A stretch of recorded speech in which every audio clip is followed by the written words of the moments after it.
Okay, ladies and gentlemen, welcome in. Welcome in. The REMINGTOM podcast is live. We pushed back the start time just a little bit because, I mean, if we're locked into the NBA, we all know what the main event of the evening is. Luka Doncic going up against his former team, chat, the Dallas Mavericks. That's right, Luka Doncic's former team, the Dallas Mavericks, the team that drafted him, traded for him on draft night. I know, Cuban, previous regime. What's going on right now, chat?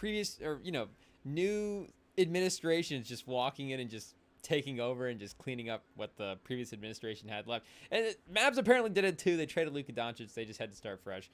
So he has a chance to get his revenge against the Lakers. So we do want to, of course, watch a little bit of that game as well too. And we're not biased. As I guess happened to have the gold hoodie on today. I don't know. It. Do you get a change or a dye job or something real quick? But yeah, we're not supporting the Lakers in any way. We're not supporting the, I guess we support guys and players and stuff. But the franchise, we're not sitting here saying that we are pro Pelinka, pro the Lakers, pro anything like that.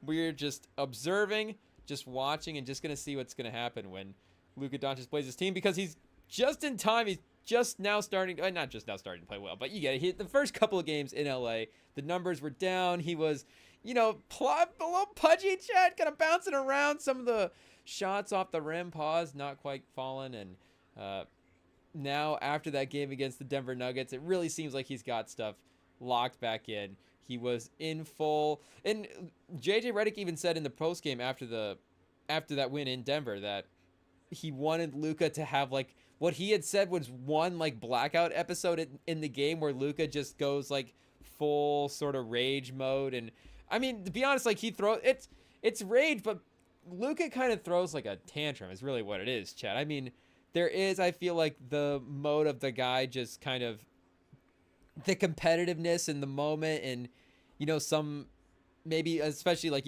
call related thing can happen where he gets so fired up that now it's like I don't even remember what happened the last 10 minutes. I just completely went blank and just took over the game and scored 15 points in 8 seconds. And was Reggie Miller like conscious when he did the thing in New York, and had the big moment with Spike Lee and all that stuff? Like I guess we'd have to go an excuse to rewatch the 30 for 30, chat. I guess we were looking for one anyways, but now we have one. So we'll have to see what Reggie Miller says specifically about that moment in that documentary and see if he remembers it or if that's classifies as one of those like blackout episodes. But again, the reason those were always a problem for Luka is because it felt like more than just that. And it is I guess a competitive nature thing and all that stuff, but it just lent itself to being more. And if you go back and listen to the Windhorst rant after the loss in the finals, like those Luka tantrums were really leading into fouls and leading into costly moments and leading into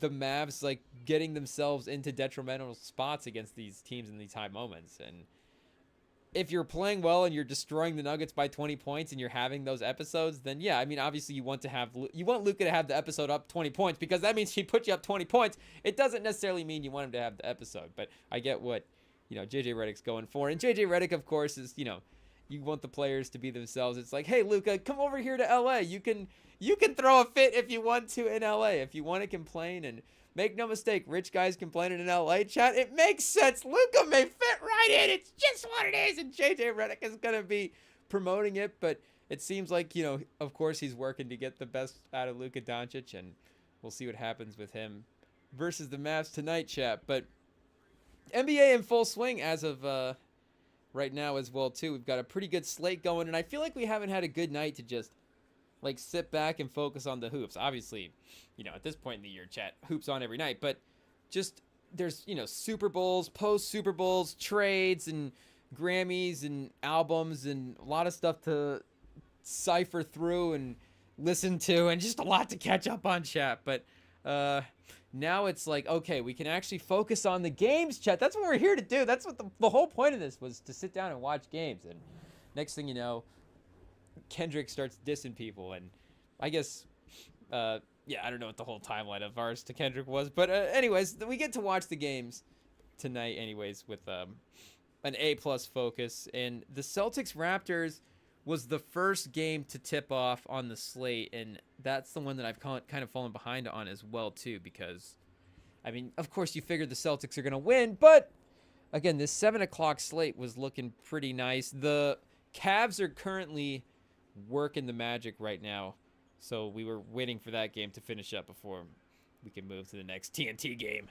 the Mavs versus the Lakers. But we're still halfway through the third quarter in that game. Maybe the Magic can do something kind of feisty here, but I doubt it, because the Magic have the worst offense in the league at this point, Chad. That's right, the worst offense in the league. It's not the worst offense since the calendar turned 2025. You know, it's a pretty good stretch now. We're almost 2 months into the year. We've not the worst offense since Suggs has been out. You know, he's been hurt. It's not just like games without Jalen Suggs are the worst offense in the league. No, chat, calendar or basketball season, the amount of games everybody's played so far, the Magic have the worst offense in the league. That's crazy to think about. And I think they were saying they're like 28th in net rating, which is points per 100 possessions. So if you equal out everybody's possessions, okay, there are two worse offenses than them, which we could pull up the list, but my guess, I mean, the two worst teams that you would hope it would be the Wizards and the Jazz, is just the two worst teams in the league. But you know, there could be another, again, like sneaky sort of low-key offense in there where maybe they got some defense balancing it out a little bit, but per 100 possessions, I imagine the Wizards might be in that mix. But then again, the Wizards might be like 24th, and I don't want to be too generous. 22nd, 21st, like too generous for the Wizards offense, but you know, they may put up like a decent amount of points, and just the defense at the end of the day, you know, they're giving up 150, 140 points a game, but they're still, if you're scoring, you know, 119, 120 points a game, like, you're probably going to be up there in the stats. And if you're just going to give up I imagine the Wizards have the worst defense in the league. I imagine it's not even close. But the Magic having the worst offense in the league is actually, that's just almost, they're playing bad as well too. Because again, you look at those other offenses and it's like, yeah, I mean, the Magic, they don't have Suggs, and if anything, you know, his importance, of course, is being shown with the fact that they continue to struggle without him. I don't know what the exact records are with him on the court versus him off the court, but this slide has taken place when he's not there, so you know, it's definitely up in that part of the record for him. But regardless, they still have Paolo, they still have Franz. Like, those are your two best players. If Suggs, you know, continues to get better, he kind of works into that second player role as well too. You know, who knows, draft, free agency, what they just build the rest of the team into. But like, as going forward as of right now, you can talk yourself into, you know, obviously Paolo is your best player, and then Franz is still as like your second guy. So just the in theory thing of like, you're missing your third guy, you shouldn't have the worst offense in the league. Again, I know it's probably more just the timeline of them struggling and him injuring and the rest of the league kind of picking up pace, and you know, just all those things lining up versus more, you know, the one thing. And again, not to take away from Suggs' ability, but when you still have Paolo and Franz, you think they'd be able to generate some stuff, but they really just can't get shots, chat. And Paolo, of course, is a part of that. Like, as much as we love Paolo, and as brilliant as Paolo was to start the season as well too, because again, the Magic as a team were really good to start the season, but those first couple of games, like, Paolo himself was really cooking and really scoring. So I mean, if anybody's going to shoot like, you know, high 50s, 60% from the field, then of course your team's just going to be good. I mean, Ty Jerome's shooting like 70% from the field tonight, and the Cavs are up by 30. I mean, Ty Jerome and DeAndre Hunter have been the two best players in the game, chat. It's just what it is. The Magic are getting beat by Ty Jerome. Pause. Hey, yo. Yikes. But they should not be the worst offense in the league. And Paolo, like, Caldwell Pope is a floor spacer next to him. There's still a formula there where the ball's just, there's not a movement, there's not a functionality to the offense right now that is generating good looks. And they still have some young pieces in there. You get a guy like Anthony Black, working him into the rotation. You know, is there going to be growing pains with certain moments that he has? But like De Silva, I don't know, there's just a version of the team where you go, okay, like Paolo, De Silva, Franz. We got De Silva in right now as well too. But those three guys, and then of course Suggs would, like we're saying, ideally be the fourth guy and an important piece to that. But still, those guys in Black. And what do we got? Is that the lineup we got right now? We got, oh no, because we got Gary Harris on the court. Oh, so we do have those 4 guys in Gary Harris? Or those, we've got Paolo, oh, because no Suggs, yeah, so Paolo De Silva anyways. And Anthony Black, so, and no Franz either, okay. And Wendell Carter. And Gary Harris out there for the Magic. But Paolo dribbling at the top of the key into a step back 3. And I know, Cole Anthony off the bench. I mean, there's ways to say, okay, you can see how this offense may not necessarily be the most, like, pass-happy group of guys. But this is still a team that should be able to put points on the board. There should be a collective thing that can work here. And maybe that's a little too much reliant on Paolo at this point, because I still would like to think that the highest upside version of Paolo could be a legitimate point forward player who could run the offense. Because we can say a guy, and there is a difference to being able to run the offense in stretches and to be able to run the offense for a whole game and for series and seasons and for playoffs as well too, versus, you can check in versus a bench and get up a couple shots. I get it. But, if you're a great player, you're going to be able to run the offense for a stretch, and you're going to be able to take the team to a title. Like, you should be able to take over the offense for, a game if you have to, in a way, a half. And not to say that Paolo can't do that. Of course he can. But maybe the playmaking, getting guys involved, and not dribbling around at the top of the key and jacking up, step back 3-pointers. They're down 38 at this point. Am I doing 28? It might as well be 38. But, he's going to, maybe as he continues to grow as a playmaker and as a point player, maybe they need to get a better playmaker in there. And again, maybe that's just Anthony Black continues to, just his reps and basketball IQ continue to increase as he sees more action and he gets more playing time. But yeah, they're just no good shots out there, chat. They're a good transition team when, oh man, and you say that Anthony Black dribbles it off his foot because they are athletic, of course, and they can get down the court, and they can kind of shoot a little bit in transition as well too. Like, KCP is a weapon in that aspect for sure. But KCP out there as well, and that's a guy that I should have mentioned in that rotation as well too, that makes sense. Maybe you need a little bit of size in that rotation, but Paolo can be a small ball 5. If you got Paolo, Franz, De Silva, KCP, those 4. And like I'm saying, Anthony Black, if he continues to get better, that's a 5th guy that really makes sense with those 4 guys. And that's, who knows what KCP's timeline is with all this stuff. But again, this is just for right now saying, can they build a lineup that is not the worst offense in the league? That lineup should be... That should be a good lineup. That should be more than just not competing for the bottom. That should be like we saw earlier in the season. In that playoff mix, the Magic, of course, were, I think, hoping to not necessarily just be competing for the playoffs, but be a home court level team. A team with some expectations. That was we could get into the playoffs. We could maybe even win a series depending on the matchup, what the matchup would be. And I remember even early in the season as well, too, shout out Bill Simmons saying that Orlando was one of the teams that scared him the most. And I did, it made sense. Again, Paolo's a scary guy at the peak of his powers. The athleticism and the switchability and versatility of that lineup. And pause, chat. But, the length of that lineup is makes a lot of sense against a team like the Boston Celtics, especially. And they are at 7 right now. So, they're within region of the 6 out of the play-in. Detroit's 3 games ahead of them right now, 3.5, I guess, at the 6th seed. But Detroit just has better. Again, Detroit does not have the worst offense in the league in points per game. Can we get a little sort here, chat?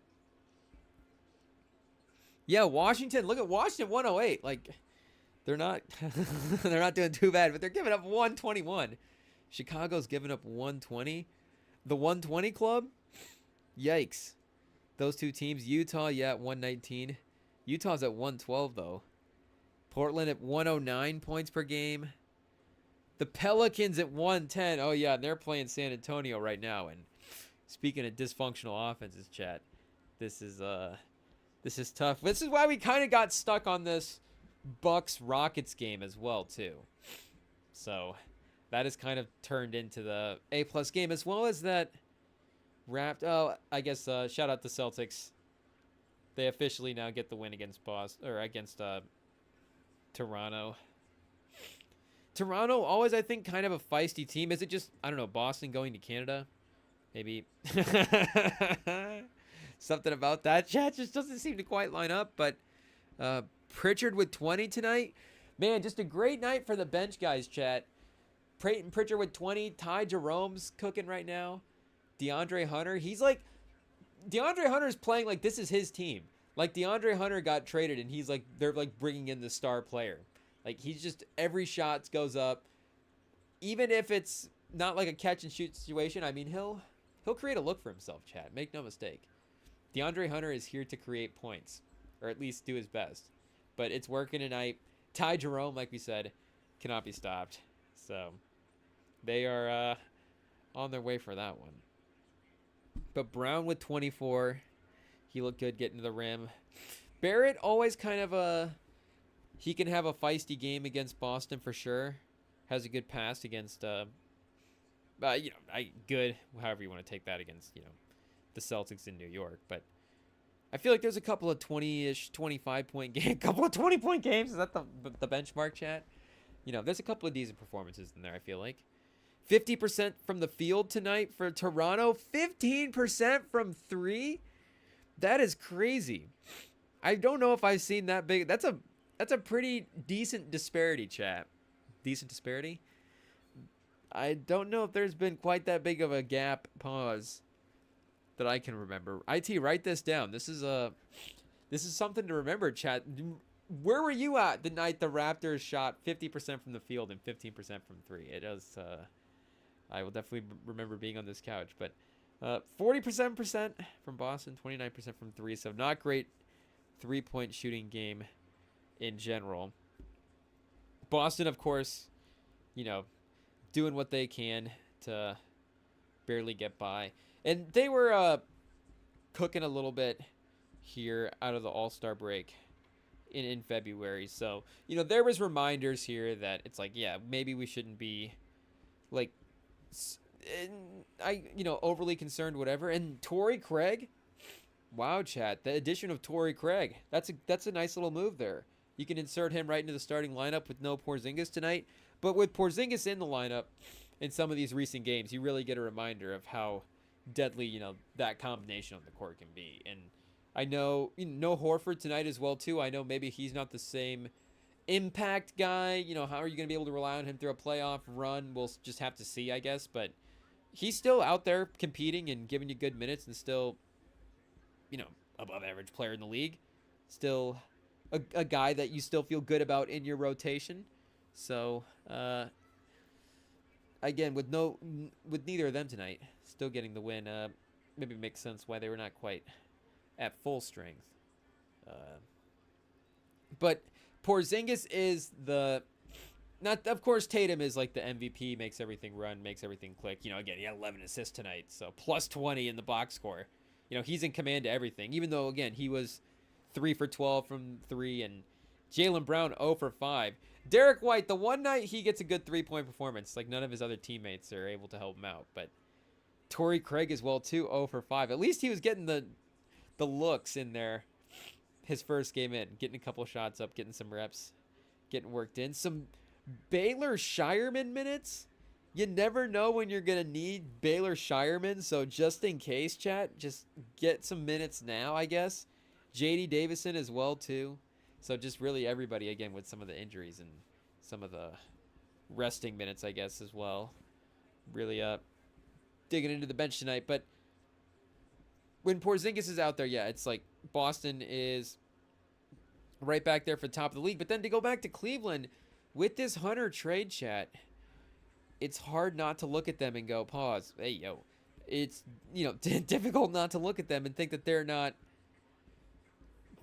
the best team in the league. It really is a struggle right now to look at them between them and OKC, which becomes weird. It's like if OKC is not 1 and then they're number 2, and then we're debating OKC versus Boston. Like the matchups, again, between all these 3 teams are pretty close. But if we just had to take a look at the two number 1 seeds and compare them, like, again, Cleveland's depth at this point, as much as OKC's depth has been kind of a thing that has been a standout thing for them, and especially with the way they've been able to draft, and just again, the depth just goes to the amount of talent that they've just been able to acquire over time, and that Presti's been able to assemble on this team. It's been pretty impressive, but I think Cleveland's kind of got the better bench unit at this point, and I was trying to look for some bench stats, and I don't know why it was difficult to find bench stats online somewhere, but you just have to imagine that Cleveland at least is up there, and maybe if it's not the night-to-night points per game type thing, in these moments, like Ty Jerome can be a big-time player, and DeAndre Hunter, I believe, didn't start as well too. I believe he was off the bench tonight. So yeah, you got now DeAndre Hunter, Ty Jerome, and Sam Morril, chat, off the bench. Like, that's a decent squad you got going there. Craig Porter Jr., we love Craig Porter Jr. here. It's a very pro Craig Porter Jr. show, for sure. And you've got the double bigs in your starting lineup, so, with those guys. And, no Garland as well, too, tonight, chat. Cleveland's just been cooking so well tonight that I didn't even notice that Garland was missing. It's just been, pretty dominant. I mean, you see that first quarter, 34-16, if you guys are looking at the video on YouTube or Spotify. Shout out to the Apple listeners. But you can see the first quarter, 34-16 in favor of Cleveland. It was pretty dominant right from the start. But it's not just the DeAndre Hunter the DeAndre Hunter acquisition is kind of a tipping point moment, but just it really does highlight as well, too, the rest of the depth on the roster. And, one guy can be an important factor in just making just rounding out the rest of the roster and making the team, just a well-rounded, deep team. But there was a point where over the last couple of years, as they've started to assemble this Mitchell, Garland, Mobley, and Allen combo, where they've needed not just like a bench to go with it, but they needed like that wing guy to kind of be out there on the court with them, and they've just needed to find a way to finish out that closing lineup. And Hunter can definitely be that guy. Like, you hope he would be as well, too, especially if you remember his pedigree in the draft. Like, he was a top 5 draft pick at one point as well, too. So, like, it's a guy with a lot of upside for sure. More so than just, you'd think like a quote-unquote bench player or whatever. But it's not just that they have Hunter. They do have now like a lot of options to go to with that spot. And Okoro himself has gotten better. His defense and three-point shooting, continues to be consistent. But the Strus contract, like, that really has worked out. They went out and invested in Niang, and Niang's not out there tonight either. Is Niang still on the team, chat? What's going on with Niang? But between that and Morril, like, that's just a lot of different three-point shooting options to go to, where there is a similarity there between those guys for sure. But again, like, at the end of the day, you know what your lineup's going to be with the 4 main players. So you just kind of need to find a way to figure out that last spot. And those are all competent guys that can be in a lineup to, and do you ever actually have like all 5 of your bench guys out there at one time on the court? Like, we know how it goes. You're mixing and matching all these guys, and it's like we got to split the Garland and Mitchell minutes and have creators out there. And Craig Porter Jr., I guess he's only got 5 minutes tonight, chat. But you got certain Ty Jerome, of course. How could we forget? Of course, we've been mentioning him all night, chat. But you've got different secondary creator options as well too. Dean Wade gives you good minutes, and he definitely gives you floor spacing. So I know that they, it's not like a revelation to say that they're a good three-point shooting team. They're the number 1 three-point shooting team in the league. But Hunter fits right into this lineup perfectly, continues to add to the depth of this team, and his just the fact that you almost even don't need him again just what makes it so deadly, where now you just are relying on whatever his upside is.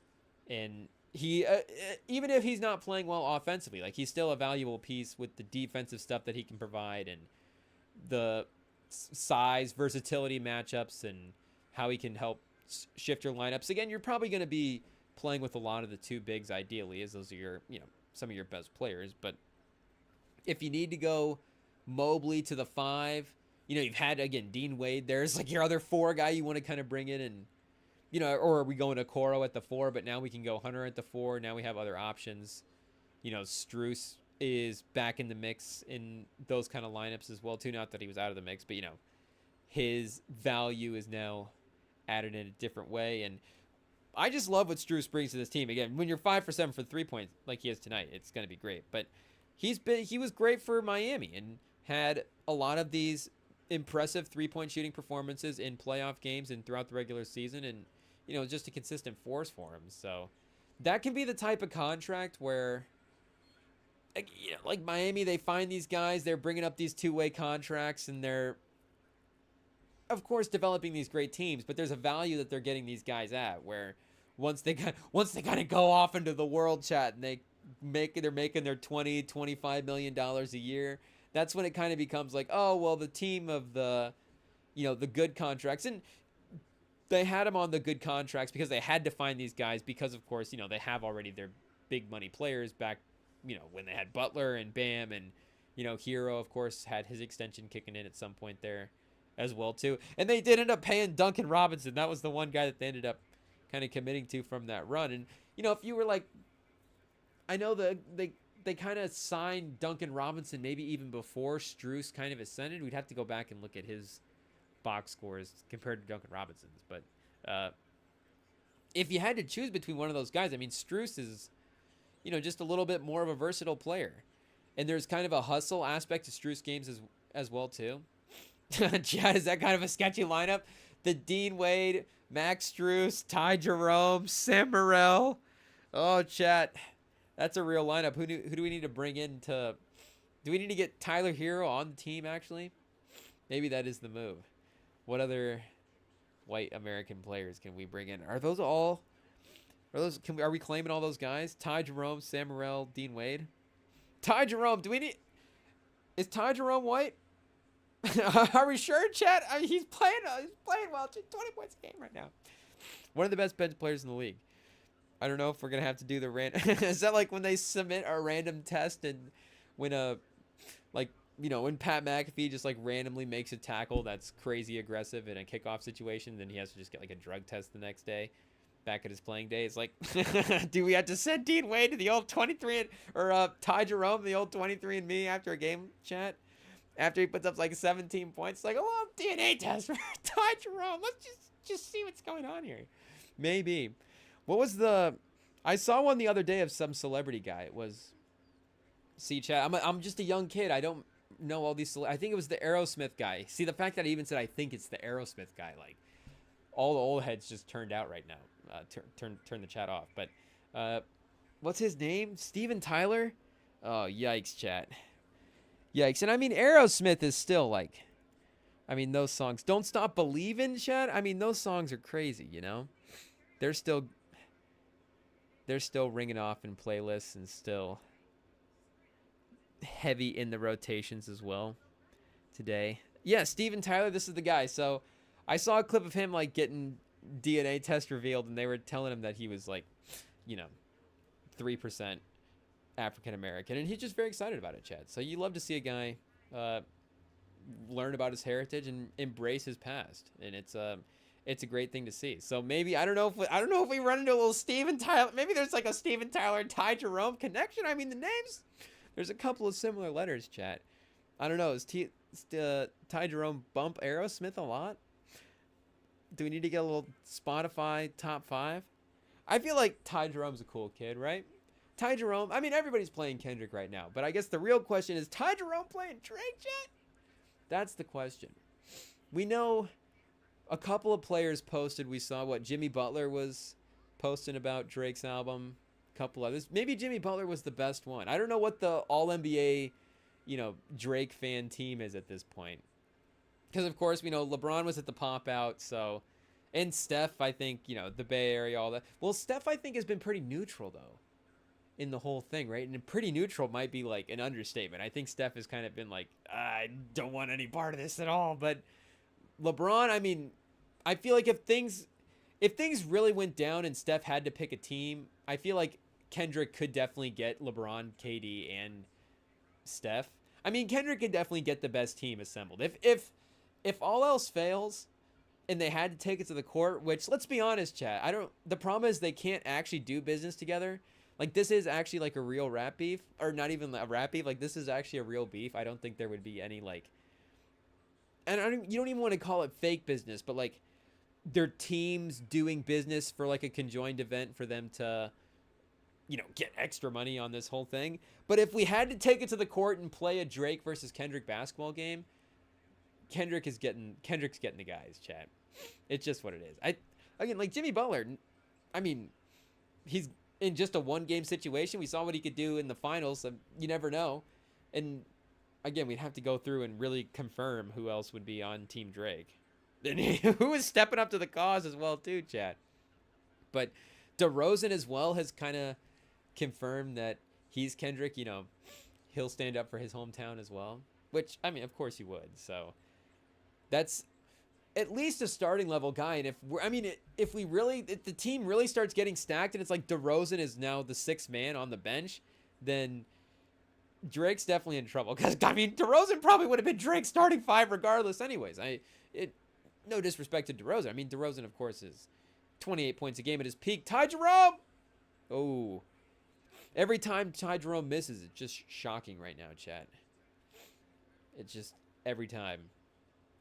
Ty Jerome is one of the best 50%. There's guys that shoot 50%, and there's guys that shoot 50%, and you feel like it's like 100%. They make it. You're like, wait, where were the other half of the shots that they missed? Those were the times that I was blinking, I guess. I just didn't see it. But Ty Jerome is in that category. Durant, Steph Curry. It's just all the greats, chat. Just name any great bucket maker in NBA history, and Ty Jerome is in there. There's some guys you look at and you're like, oh, 50%. I didn't know.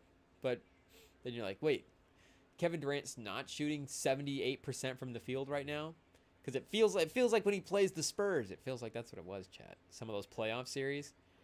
You're like, how is Steph shoot only 40% from the field? What is happening right now? The math is not mathing. I'm watching these games. He's like 7 for 10. He's 8 for 12. There's just these mystery nights that just you don't see, that just don't happen, where I guess he's 1 for 12. But anyways, what were we talking about? Oh yeah, the Drake Kendrick basketball game, that's actually kind of a fantastic idea, chat. Not gonna lie, I think we kind of IT might need to write that down. I hope they have a pen back there, maybe a marker or something. But there was a post, so I don't know, Ben Simmons. I don't know how deep into the league we have to go to get Drake some players, but there was some clips of Drake hooping recently floating around. So if it went to like not just they had to take teams, but then like the final boss of the night is Drake and Kendrick actually are on the court playing one-on-one. It's like the ultimate version of the Jimmy Kimmel Ted Cruz one-on-one is now Drake and Kendrick, chat. Maybe Jimmy Kimmel can arrange it. Maybe that's will be one of his bits, because again, he's good at managing these beefs in the late night situation. He beefed with Ted Cruz and played him in basketball. He beefed with Matt Damon. I don't know if they played in basketball, but they definitely beef. So Jimmy Kimmel, the expert white in handling beef, chat. I don't know if that's the guy we have to send as our delegate, but in the basketball game, we'll send Jimmy Kimmel. So it can be on his show. That'll be our contribution to the event. And then Drake and Kendrick can battle it out. And, you never want to underestimate Kendrick in anything, of course. The man's going to prepare. The man's going to... he'll use every tactic to his advantage as well, too. I'm sure he'll be like a KG, Kevin Garnett level, Gary Payton level, psychic, smack talker. Not just getting in, like, talking the talk, but, getting under the skin. We saw what the bars were and Not Like Us. Like, he's going to have new bars that he's just going to be whispering to Drake in these, in these one-on-one games. But Drake does have... do we have to do a tail of the tape? He could do a little post-up advantage as well. You would have to give him that. You would have to say that.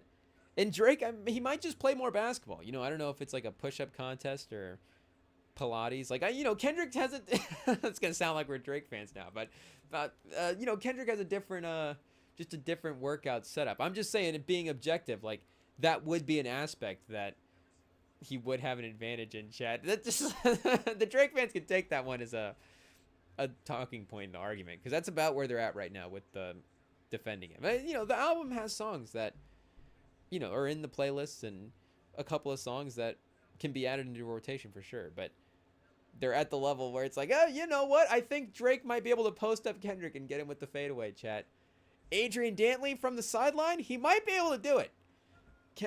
Drake might have it in his bag, and Drake's also got that vision as well. So that's the thing. One-on-one, he may need a 5-on-5 to kind of set some guys up.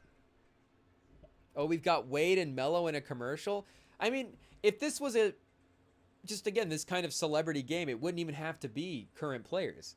It could be just a banana boat situation. If Kendrick was just able to get the banana boat guys to roll up in his game, chat, I mean, come on. Kendrick is winning. What are we doing? LeBron, and it's like an extended Team USA / banana boat with LeBron, Durant, Steph, Melo. I mean, Melo would work in this lineup. Melo would actually succeed with LeBron, Durant, and Steph. I know you're going to say that that's maybe a lot of age. Does Drake have to do what he always does? Pause, chat. Go for the kids, maybe? Pause. Does he have to, recruit Cooper Flag? Maybe Cooper Flag is still, bumping Drake, chat? I don't know. But, Cooper Flag could cook in that game.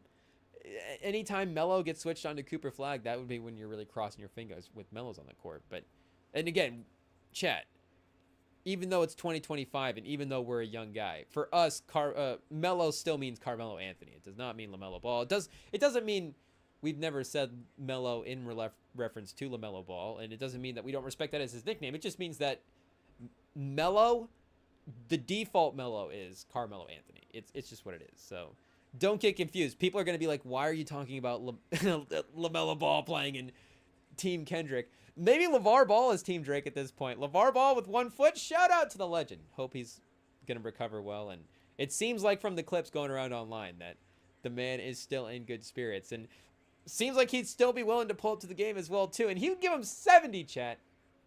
He'd give him 70. It's just what it is. But, yeah, we'd have to actually sit down and figure out what the lineup is. Come on, 5 minutes left. Let's get Luka on the court.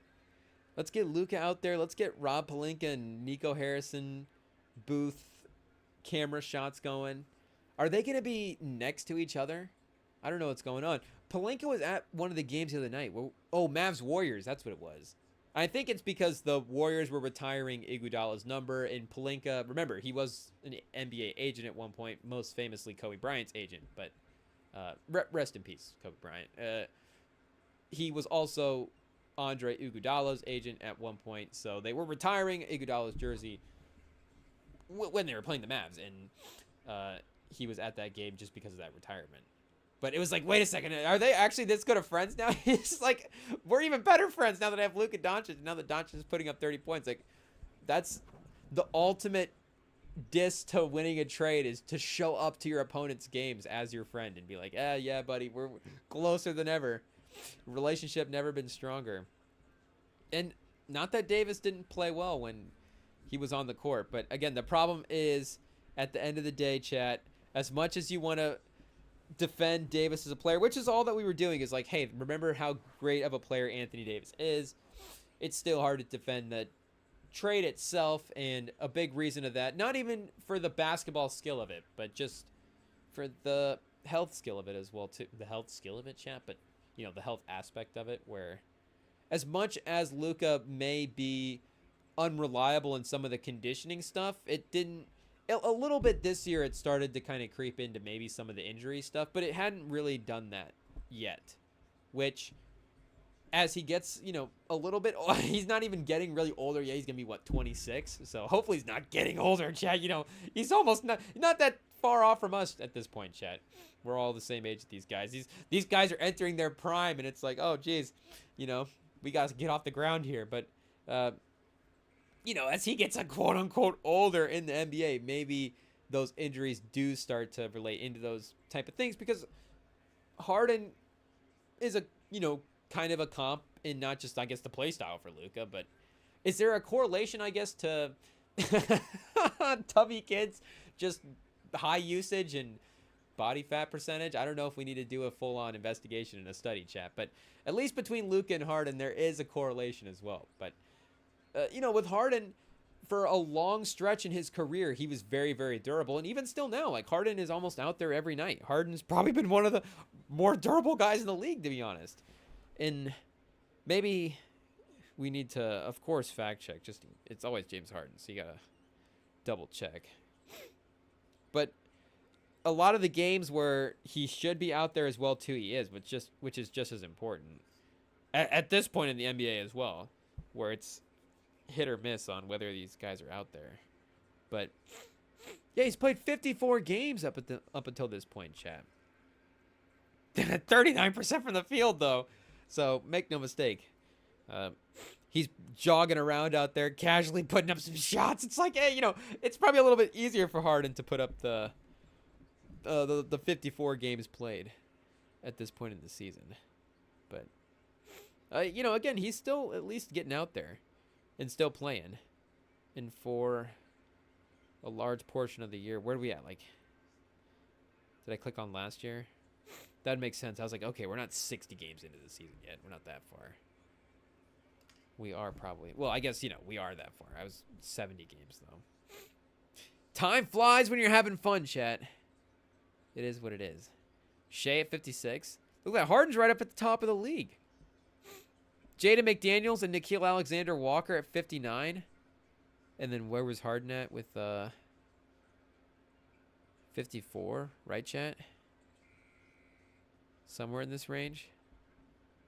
Yeah, 54 games played. So top 50? Tied? Top 50? Out there every night, chat? I don't know if we need to start diving into minutes played as well, too. But again, Harden is at least eligible for awards. And Luka, even though he's back and he's playing, and maybe he's even able to take the Lakers on some kind of a playoff run this year, Chad. Who knows what him and LeBron are able to accomplish. But he's, regardless, still going to be ineligible for the player awards just with the time that he's missed this season. So you could say that with, maybe those injuries did pile up for Harden later in his career. But, that's just a little bit down the road to the point where you're definitely not worrying about that right now. And the reports have even started to circulate even more at this point, where Nico Harrison was, if they couldn't trade him at the deadline, that he was looking to trade him at the summer. Like, Nico Harrison was dead set on trading Doncic, which, again, even becomes tough to just, say that, to even bring up Anthony Davis's name, because it just gets attached to all these things that are there. And then it's like, okay, well, even if there is, this overthinking that went into the building of the team, where you're with the defense and all this different stuff that you're pursuing with trying to make that Doncic trade, the fact that you're still so set on trading him is seems a little vindictive in a way, a little personal in a way. And I know there's the reports floating around out there. We were seeing them surfacing again because of this game that's about to happen. Finally, we're about to hit the final score here and wrap this game up. But we were seeing the posts and the reports again circulating around of Nico Harrison's wife was making eyes at Luka Doncic. There was one one post that was saying what did it say, chat? Let me see if I can get this right. What was the name? She had a I guess a fake nickname for him, but the nickname was it Nico Doncic? I think it might have been Nico Doncic, which is crazy, chat. It's crazy to think if that's real. Obviously, that's almost too good to be fake, or too good to be real. That has to be fake. That's a writer level, or it is absolutely 100% real. But imagine just calling the best player on the team Nico Doncic. That's crazy. And it's definitely crazy to just do it pause. But if you just say it in passing or something, if it's hallway of a Mavs facility and it's oh hey, and conversation, and she just calls him Nico Doncic for some reason, he definitely knows what. Again, this is all alleged, hypothetical. We're not even talking about the person we mentioned earlier. This is just some hypothetical lady now we're talking about, but we're just all allegations, and we're not trying to get sued. But all fake post, chat, make no mistake. But we're not Stephen A. Smith getting Barry McConaughey here. We know this. If anything, we'll be surprised if these reports are real. But yeah, this is all fake stuff here. But if it's just if you're just saying that in a conversation, like Luka definitely gets the vibe of what's going on there. But, if there's ever like any other settings where you're saying Nico Doncic, chat, like that's nuts. That is crazy.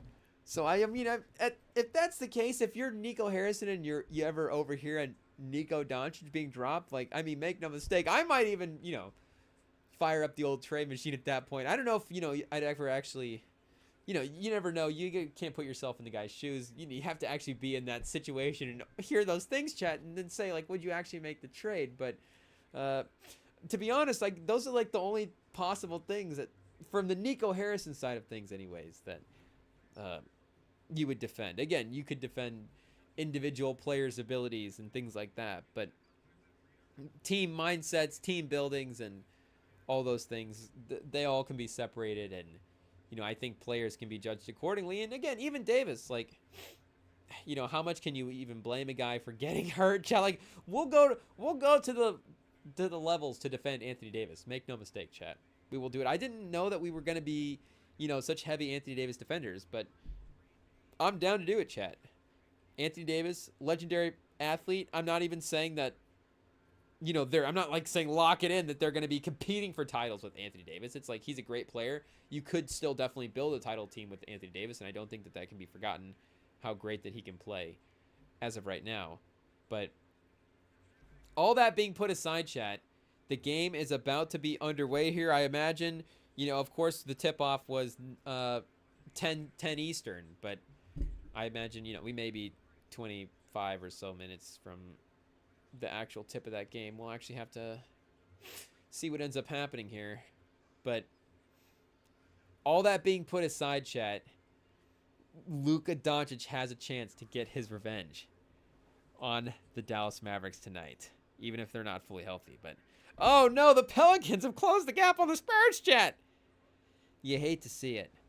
You hate to see it. The Spurs, of course, at this point, the fans sneaky rooting for better draft picks. Like, you can't blame us Spurs. You can, I guess, blame us Spurs fans for being greedy. But I just, looking at the greater Spurs fan base, I'm not going to hold it against us for wanting the Cooper Flag picks. And, everybody's going to want Cooper Flag. Everybody's going to want to try to get in on the Dylan Harper, Ace Bailey sweepstakes after that as well, too. But honestly, if we keep winning these games without Wemby, that's not a bad thing, for Fox to continue to grow as a play, like, as he enters the peak of his powers. Like, he, of course, can be, like, he kind of is who he is, but as he gets his feet under him with this team, and as he just, we continue to see what he could be as not a lead guy as well, too, but just in that role. I don't know if we necessarily want him being the best player on a team that's just losing a bunch of games and just tanking out. I don't know if that would be a great sign for the core of the team going forward. And, again, you don't want to say it's just Wemby going out. Like, you're losing a best player. You're losing your all, NBA level player. Your guy that is one of the five most impactful guys in the league when he's out on the court. We can just look at the numbers. But, again, we're not talking about making the playoffs, and we're not talking about the level of feistiness, play-in contention, whatever, that they would have been at with the Wembanyama. We're just talking about them not being like a tanking team and not them just losing every night and just dropping all these games. And especially against the Pelicans as well, too, chat. Like, going back to the struggling offenses. And like I'm saying, I don't want us to lose every game, but doesn't mean there's a lot of games that I'm looking at where there are teams that we would match up against where I go, we should win this game. Like, that's a different thing. You look at the game and go, we should win this game versus, I want us to win this game, or now we're in this game, it's competitive. Like, yeah, let's actually find a way to close this out. Let's see De'Aaron. We know, of course, he can be a clutch player. He won clutch player of the year or whatever, but, let's see him be a clutch player for us, chat. Let's see these other guys, Vassell, Castle, and Johnson, and just all these guys continue to ascend and grow, and let's see what they're able to do. But the Pelicans are one of the few teams where it's like, we should definitely be beating this team. Pause. We should definitely be getting a win against the Pelicans. And they have Zion out there as well, too. Trey Murphy and stuff. I guess the healthiest, best version of whatever this Pelicans team that they can throw out there now is. They've definitely got it, chat. So the Pelicans are kind of a weird team to look at now too, because of course they're always a team where you're like, yeah, a couple of young guys floating around that are kind of nice. I guess no Herb Jones tonight as well. But wait, was Zion? Oh, there's Zion. I was gonna say, was Zion off the bench, but no, top of the starting lineup.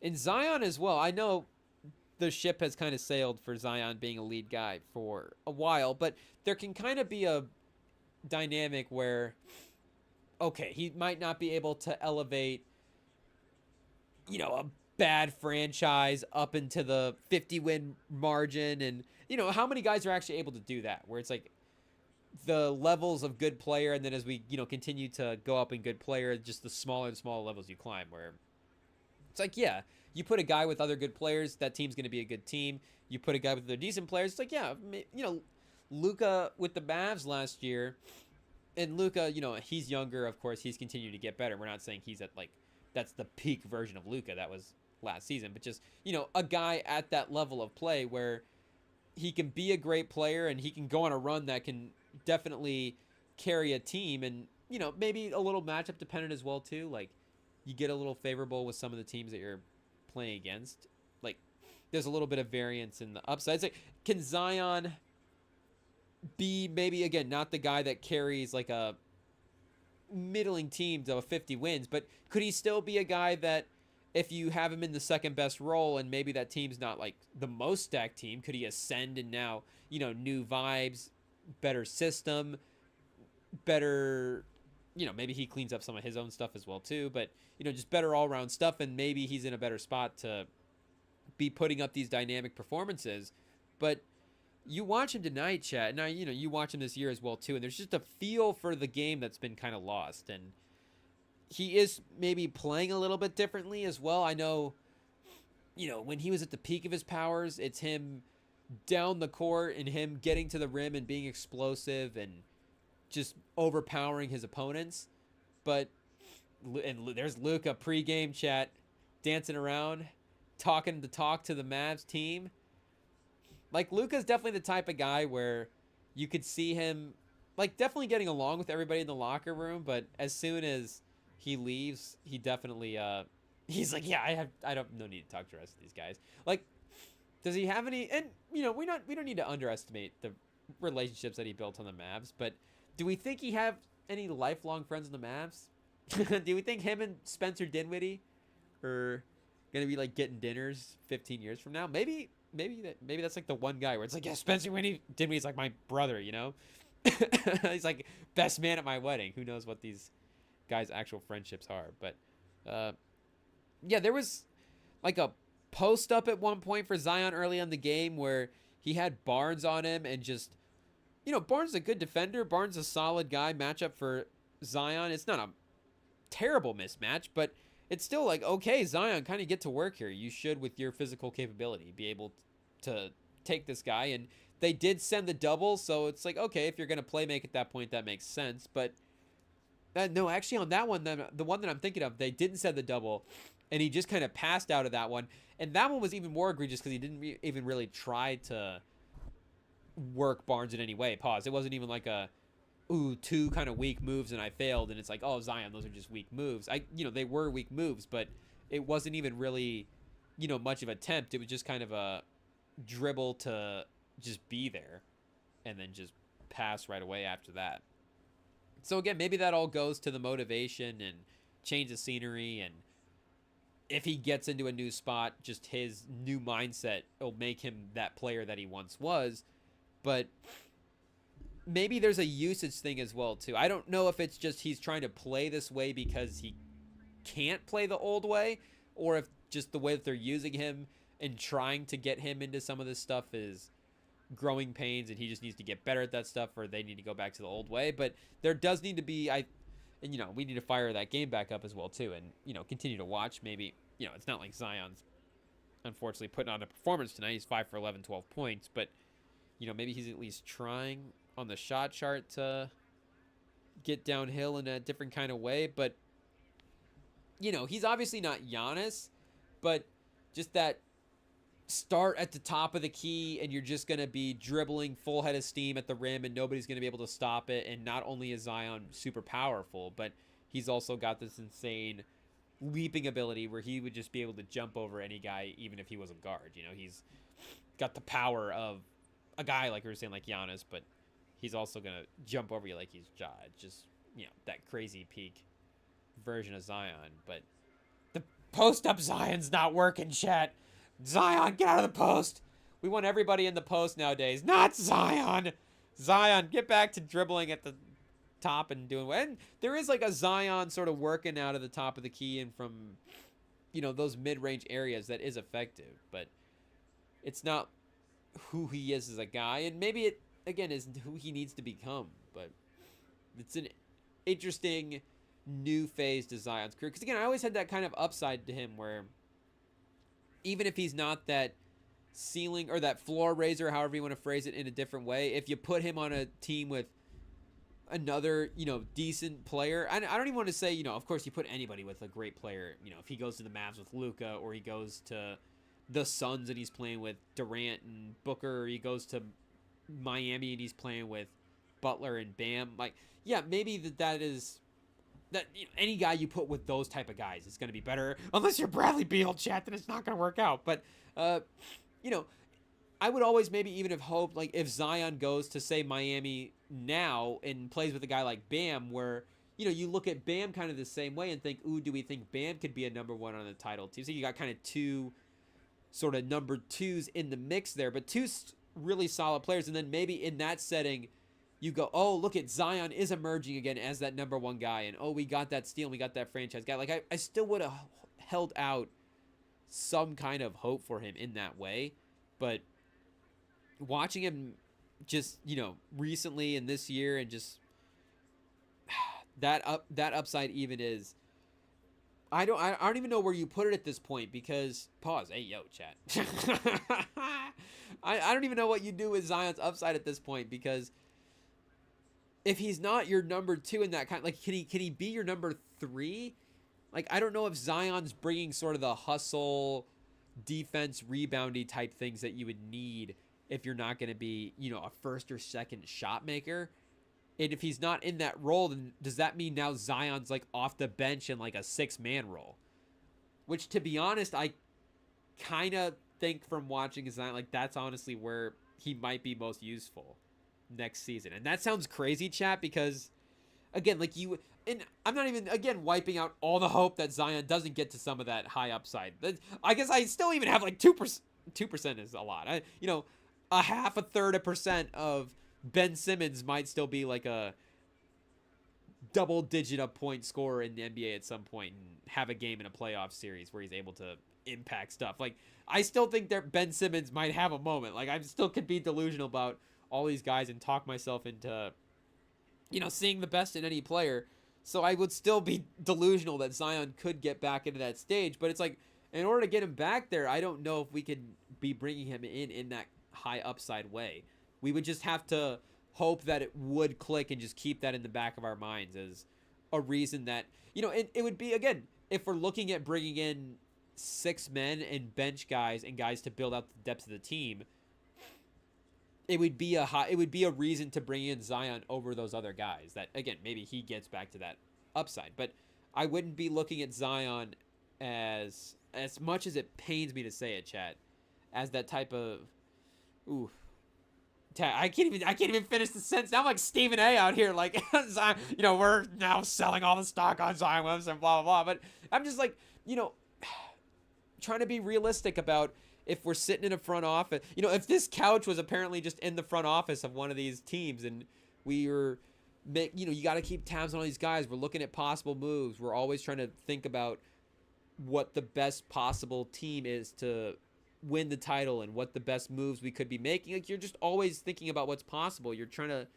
looking at a guy like Zion Williamson and going, what's worth giving up and what's worth bringing in, and if we're bringing him in, what kind of role and what kind of plan do we want to have in place for him in that roster and in our lineup.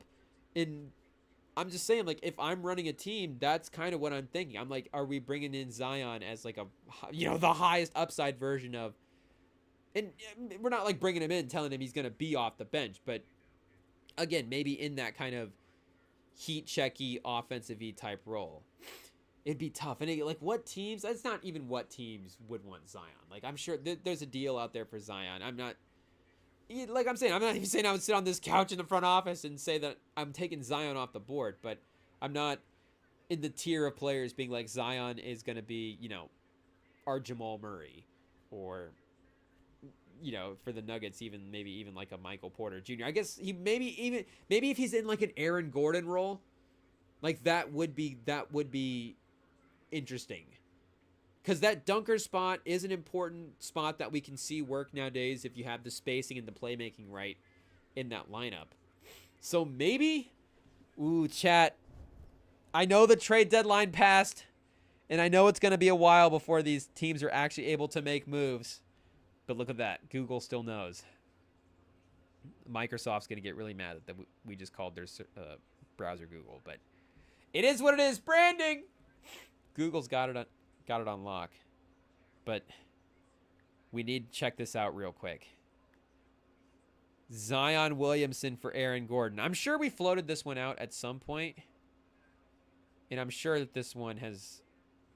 Like, there's no way that we're just now thinking of this first time. And if we are, that there's a reason that this hasn't been brought up as just a general idea as well, too, of contracts or whatever.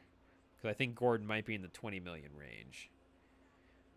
Yeah, Gordon's at 20. Oh, and Gordon's at recently signed. That's why they couldn't move Gordon this year, or Murray. Not that, again, the Nuggets are playing really well with Murray starting to find his rhythm, and they're really starting to look like they could, of course, be, again, a formidable team.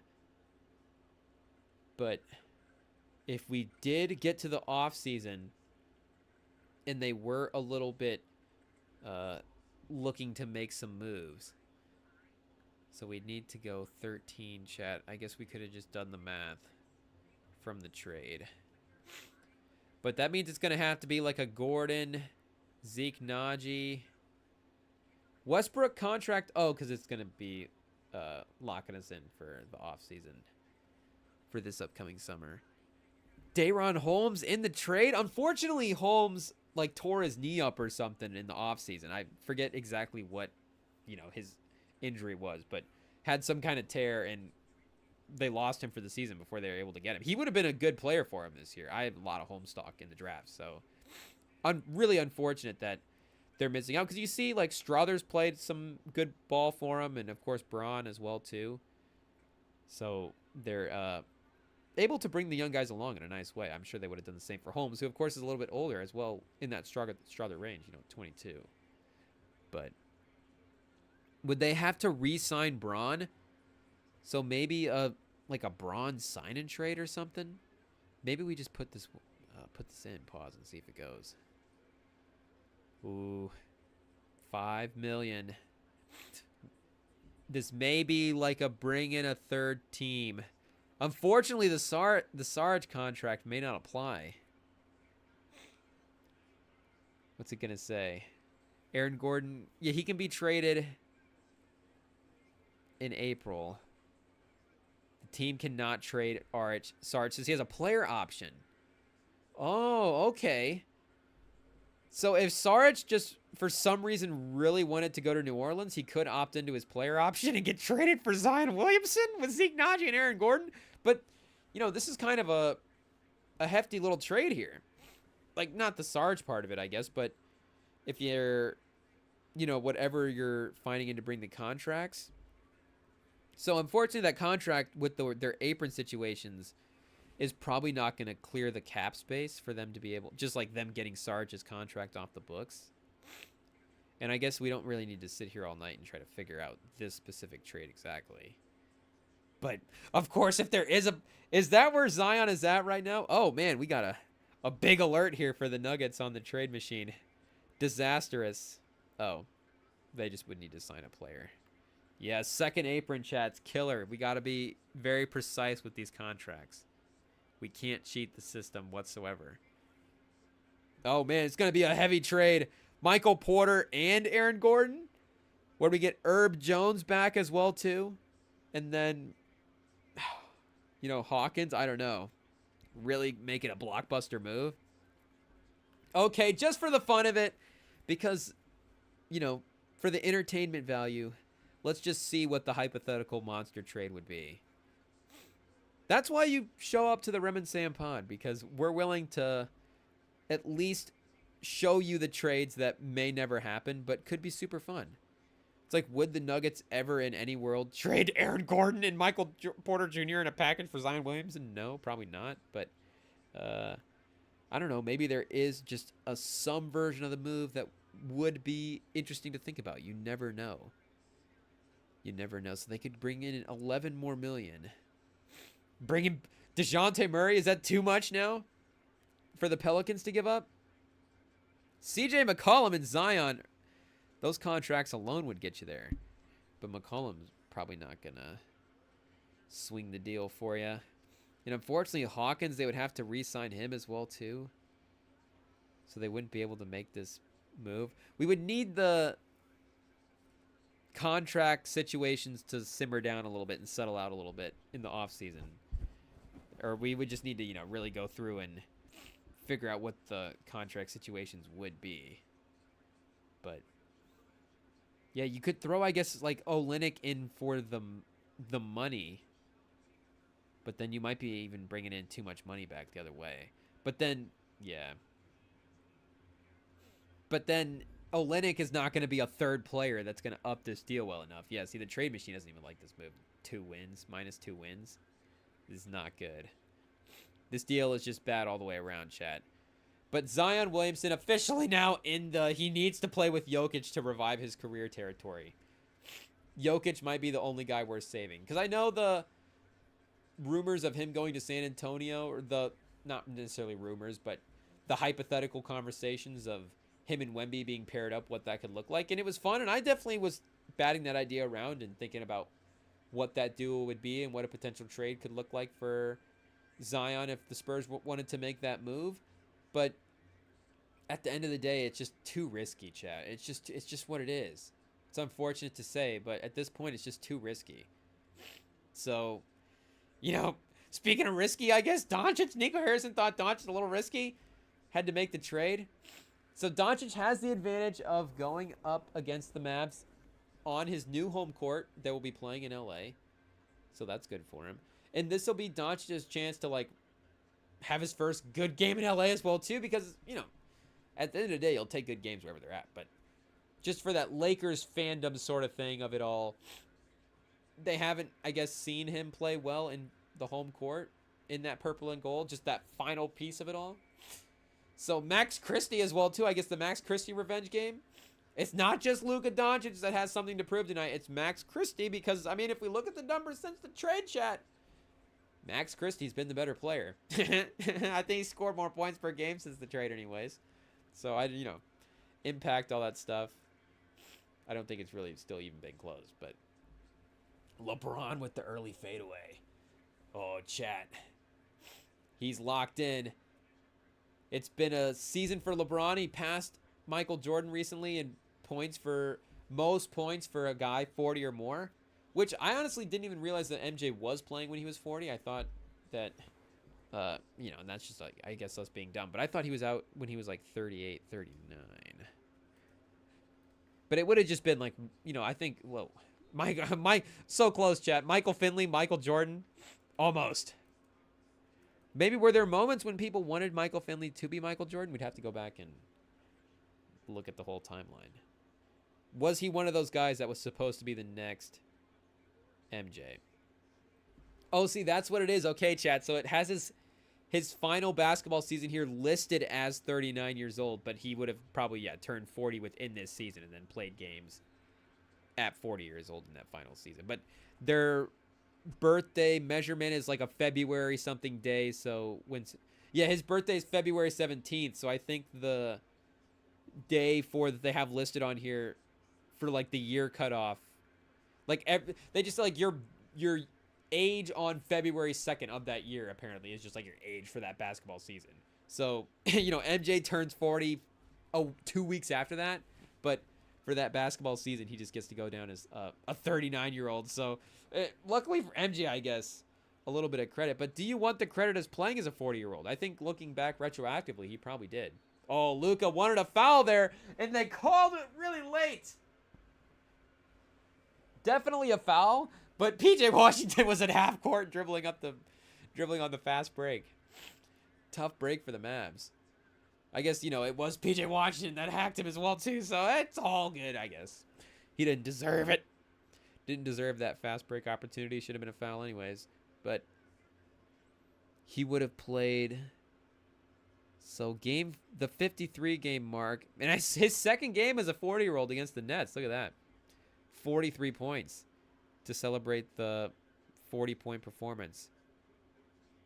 Oh, so see, chat, this is where, I'm not necessarily against the networks necessarily doing some of the LeBron glazing and all that stuff, because it's like, you know what, LeBron's been in the league for 20 years. He is what, he's one of the great players. But when they put stats up like LeBron passes MJ for most points as a 40-year-old, we're doing a fact check here. MJ has one 40-point game as a 40-year-old. So not that it's 40 years old. It's crazy impressive. It's all that stuff. But maybe, LeBron becomes the first guy to have multiple 40-point games as a 40-year-old, however you want to phrase it. Like, it just sounds like it's like and it's a credit to MJ as well, too. It sounds like it's like a list of type things. Sounds like MJ, at least had a couple of them. But it's like you're doing MJ dirty by, I guess they are doing MJ a solid. We're doing MJ dirty by exposing the fact they only had one. But he did get to 39 as well, too, against the Knicks. So MJ, of course, owned MSG.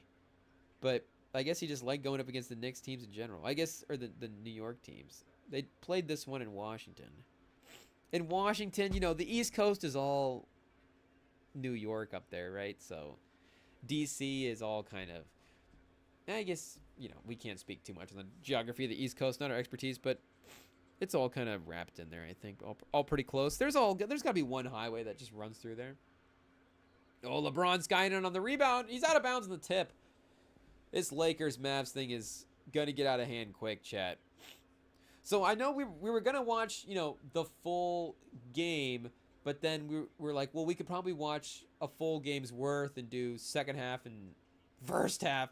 And it turns out both halves, regardless of how we mix it, are just going to be meaningless. The Cavs Magic game was nothing, and this game, chat, it's going to be a dominant performance as well, too. But it's a dominant performance that maybe proves a point.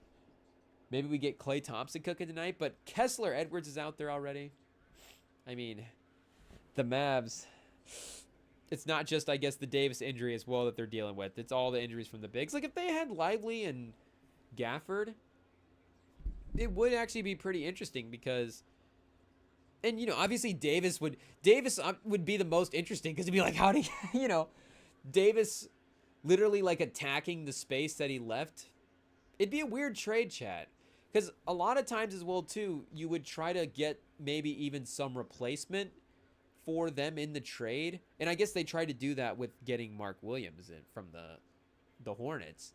But, of course, it was just the 2-for-1 swap. The Lakers gave up Christie and Davis, and the Lakers only got back Doncic in that situation. So I'm trying to think, did they go out and sign a center? I guess we'll get reminded here of the rotations. The Spurs went out and got Biyombo, so he was off the board for the Lakers. Sorry there. No luck there. I know Bismack Biyombo was really high on their list of guys we need to have to make a playoff run. But I think they did go out and get... Oh, Alex Len. That's who it is, chat. Look at that. Got a snapping. So excited. But Alex Len. Oh, Doncic off the side of the backboard. Gets his own rebound. Fouled and won. 3 points. The old-fashioned way, chat. 3 points the tubby guy way. Off the side of the backboard to himself. Fouled and won. Just like he drew it up in the park.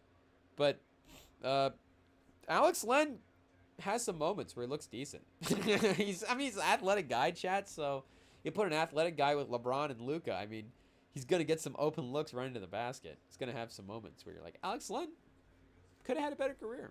I put him next to LeBron. Alex Len might have made a couple All-Stars. Who knows? But, like, would LeBron even be able to handle Zion at this point, chat? There's one point in LeBron's career where, of course, Zion would have been, and he needs to play with LeBron's career with LeBron. But Jokic might be the one guy. There's Oh, no, not Dinwiddie. That's Kyrie. You get it mixed up, chat. They're both amazing creators.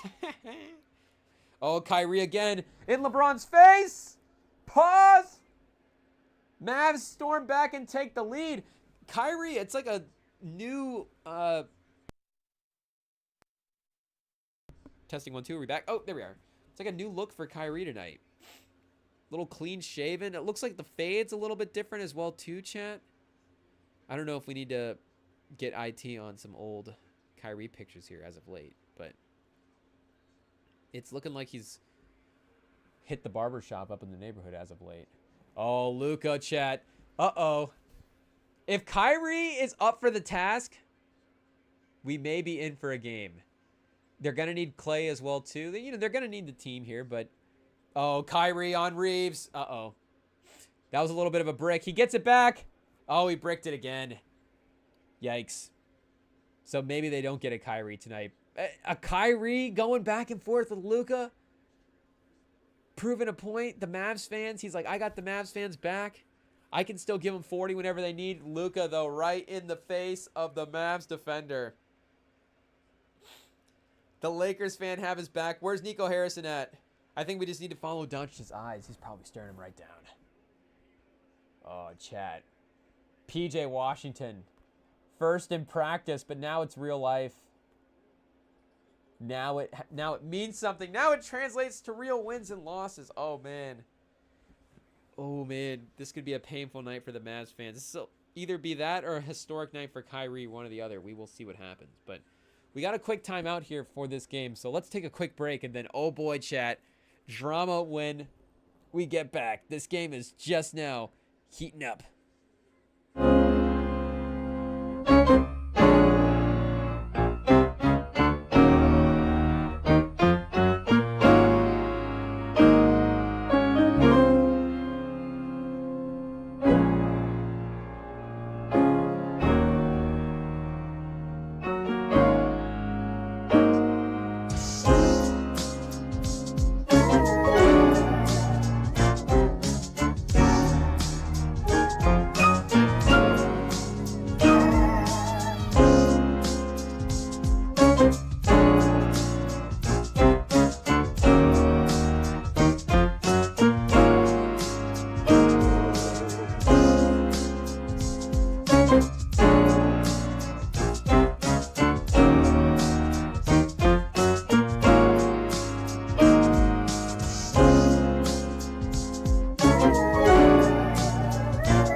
Okay, ladies and gentlemen, one of the most dramatic sequences of the evening is about to take place. We're not talking about the Anthony Davis tribute video either. We have to pivot to Bucks Rockets real quick. Oh, man, Giannis with the dunk, chat. Giannis with the dunk. The Rockets, the Bucks cut it to 1, but the Bucks had the ball 2 possessions before. Inbound sideline play. Lillard starts to dribble into the corner, double team, passes back out to Lopez, who's like 28, just jacks up like a 28, 30-foot three-point shot right off the back of the rim. Doesn't go in. Giannis can't get the offensive rebound, but then the Rockets turn it over on the other end with 12 seconds left. So now the Bucks have just gotten the ball back, and that possession that followed was the one that just took place with Giannis getting in and getting to the basket. But they were down 3. Now they're down. Cut it down to 1, and with the free throws, they're back down 2. So we'll see if Jalen Green's just able to neutralize that Giannis dunk. But the Anthony Davis did get the Tribune video, and again, Davis, great player. It's not just that he was a great player in LA. He won a title. Anthony Davis won a title in LA. He's a title-winning player going back to LA. It doesn't feel like that though, and that doesn't mean that it doesn't feel like he didn't win a title. It just doesn't feel like. I mean, they didn't show the Tribune video, I guess, like the whole thing, the reception. I should rephrase. I hope he got the reception of a champion going back, because again, that's what he is. He was arguably the final. LeBron had great games, and without Davis in those moments, really excelled. It's not like LeBron didn't deserve the Finals MVP or anything. Just you could have given it to Davis. You could have given a playoff MVP to Davis. Davis was awesome that entire series, that entire bubble, and it's him and LeBron were the 2 guys that powered that team. And he should get that kind of reception as, a championship legend type guy. And there is a other weird thing with the Lakers specific. Oh, wow. Hachimura with a block of the year. An absolute block of the year, chat. I don't know who he just swallowed up. Was that Dinwiddie? Oh, my goodness. Oh, Max Christie revenge. Oh, my goodness. Max Christie just flailing to the floor. An aggressive swat out, ball inbounds, leading to a free throw down the other end. I feel like when we do the countdown, I say when the NBA.com or whatever does their countdown for top 10 blocks of the year, whatever, a month, whenever they do it, they need to factor in those type of things. Keeping the ball in play. I mean, that literally checked all the boxes of Christie skying in, seemed like he getting the bucket. Hachimura kind of out of nowhere. Super aggressive block as well too, where just powerful swat straight into the ground. Those are also good ones where sometimes you swat it out into the stands, but just that spike into the court where it bounces off, and you see just how strong that block was. Chat, that was close. But yeah, do we need a block score? Like, we got a dunk score on NBA.com. Maybe we need a block score. Hachimura would be at the top of the list right there after that one. But Luka, another airball, chat. A couple of airballs and a couple of off the side. Oh, what is happening? San Antonio now down 7. Oh, man, the tank for Cooper Flag more effective than I thought. De'Aaron Fox, 6 for 20.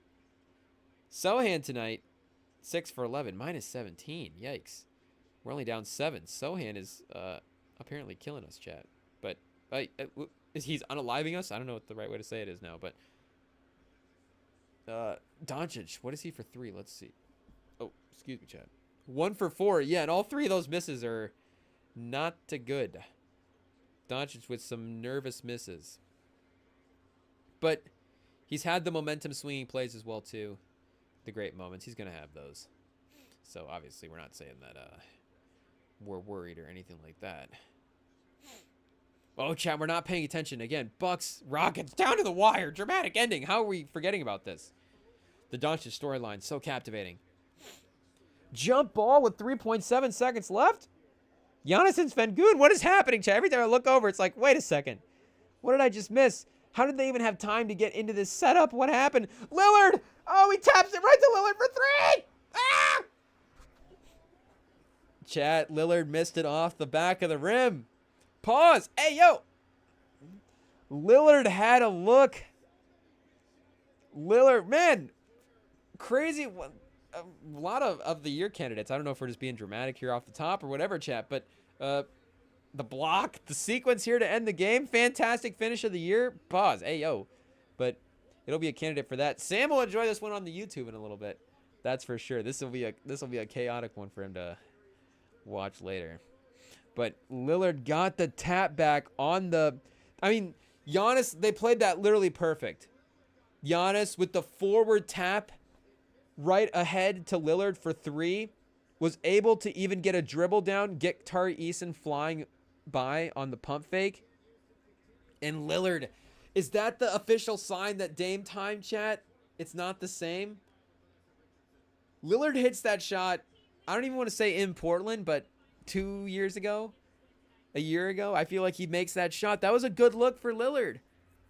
It was not an easy 3 by any means, but I mean, we know Lillard's a master of difficult shots. So for Lillard, I would say that is a look that you would want 7 times out of 10. You'd be okay with that look.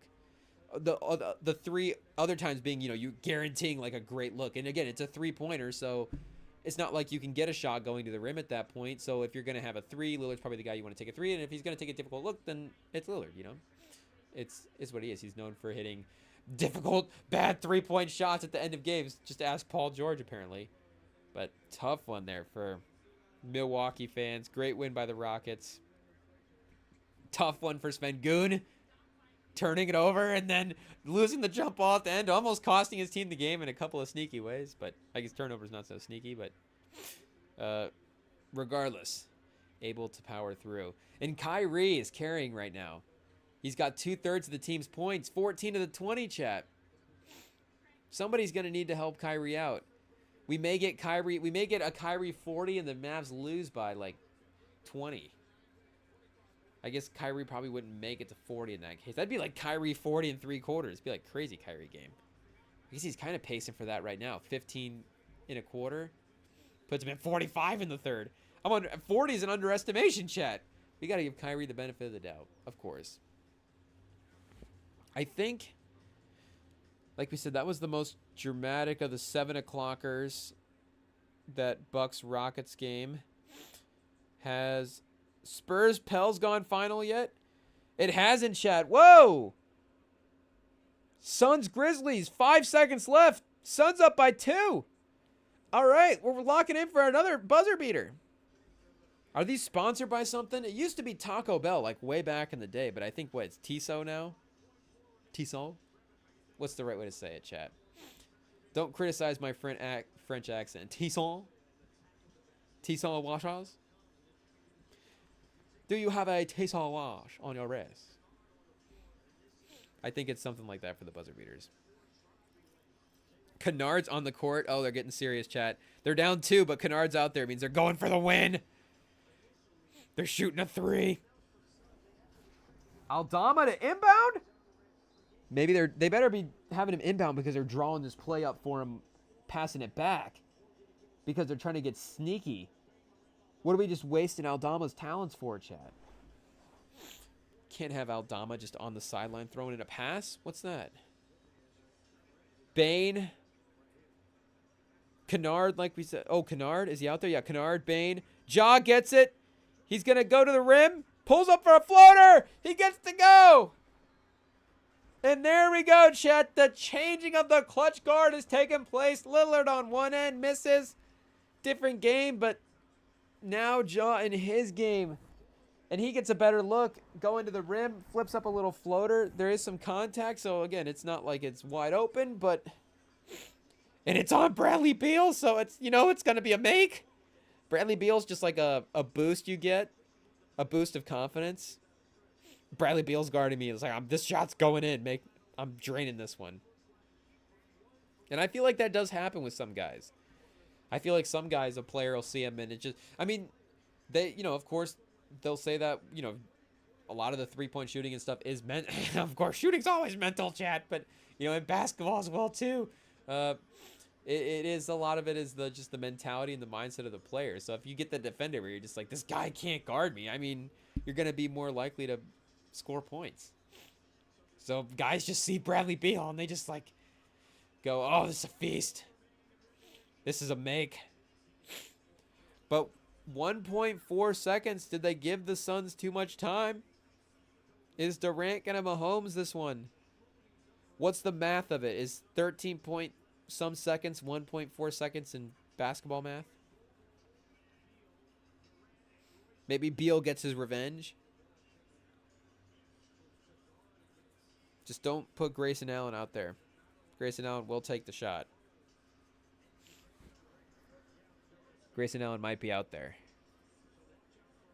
Royce O'Neal to inbound. Okay, he would definitely be a shot taker candidate for sure. He would be jacking it up. Into Durant, baseline, just how you want it. Oh! Chat, the old heads tonight are not coming up clutch. Durant, we know, speaking of mindset of players, I mean, we might have to rank him near the bottom of the league for, you know, just most disgruntled guys right now. I mean, Durant finds himself in a similar spot, but baseline fadeaway. Adrian Danley from the baseline, chat, and he's just not able to get it to go. Ja on the other end ties it up. I guess we go into overtime, though, right? So Durant not necessarily not losing the game anyways, you know, for the team. Lillard, unfortunately, that one's a loss. So extra time, chat. It's going to distract us from what's happening in the Spurs game. Maybe it's for the best. Maybe they're trying to, maybe this is like the don't look. The basketball world's telling us don't look at the Spurs game. Yep, chat. They were right. Don't look. Spurs lost. 103 to 109. How do we lose to the Pelicans, chat? I said earlier, one of the few teams I thought that we should actually win against. Ah. That's a painful one. I know I know it's all like, oh, Cooper Flag, but come on, chat. What are we doing here? We can't even get a win versus the Pelicans? Like, Vassell and Castle and Keldon Johnson and Harrison Barnes can't get a win versus the Pelicans? Vassell had 20. He was 6 for 16. Fox, like we said earlier, he, I guess, missed one more shot. 6 for 21. Sohan, 6 for 11. Castle, 1 for 4. Not really doing that much. Johnson, 4 for 7. Same with Chris Paul. Barnes, 1 for 9. So who was killing us for the Pelicans? Who was unaliving us for the Pelicans, chat? Murphy with 24. Zion, I guess, with 18, 6, and 3. He was 8 for 15. 2 of 3 from the free throw line, chat.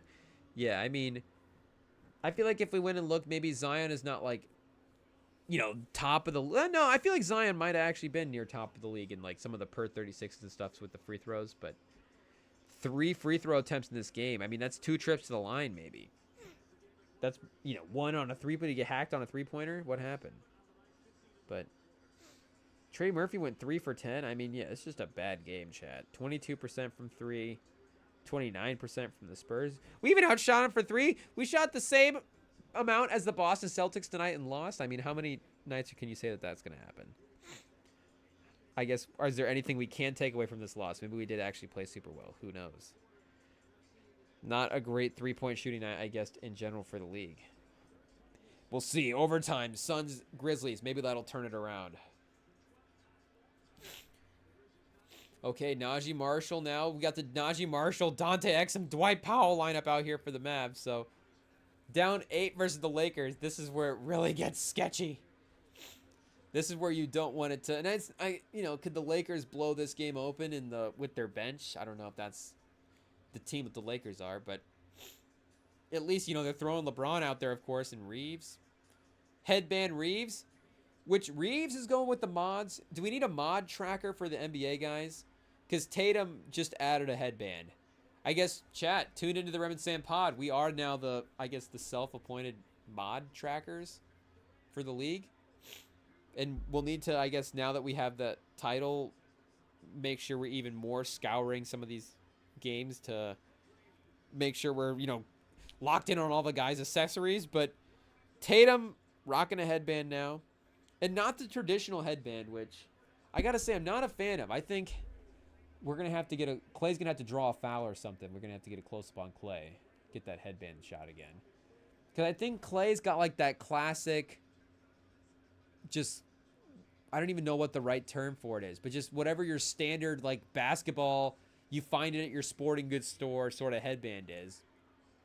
But then there's that new, it's not the ninja headband, but where you tie it off in the back, but it's almost that same sort of material where it's the wrap. The headband sort of just wrap almost, it looks like.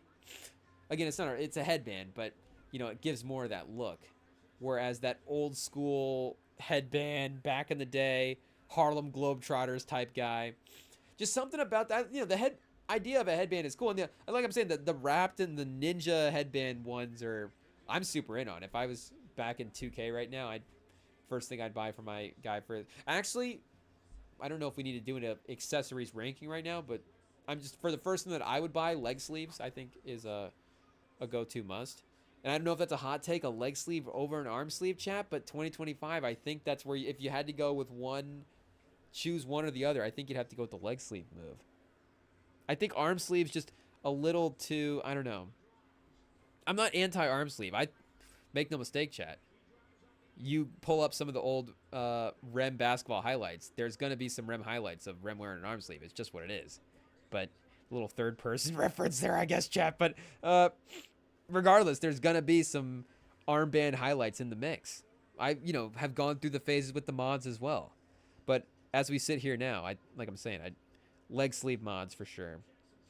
And not that I'm actually pulling up to the park to play in the leg sleeves. It's just,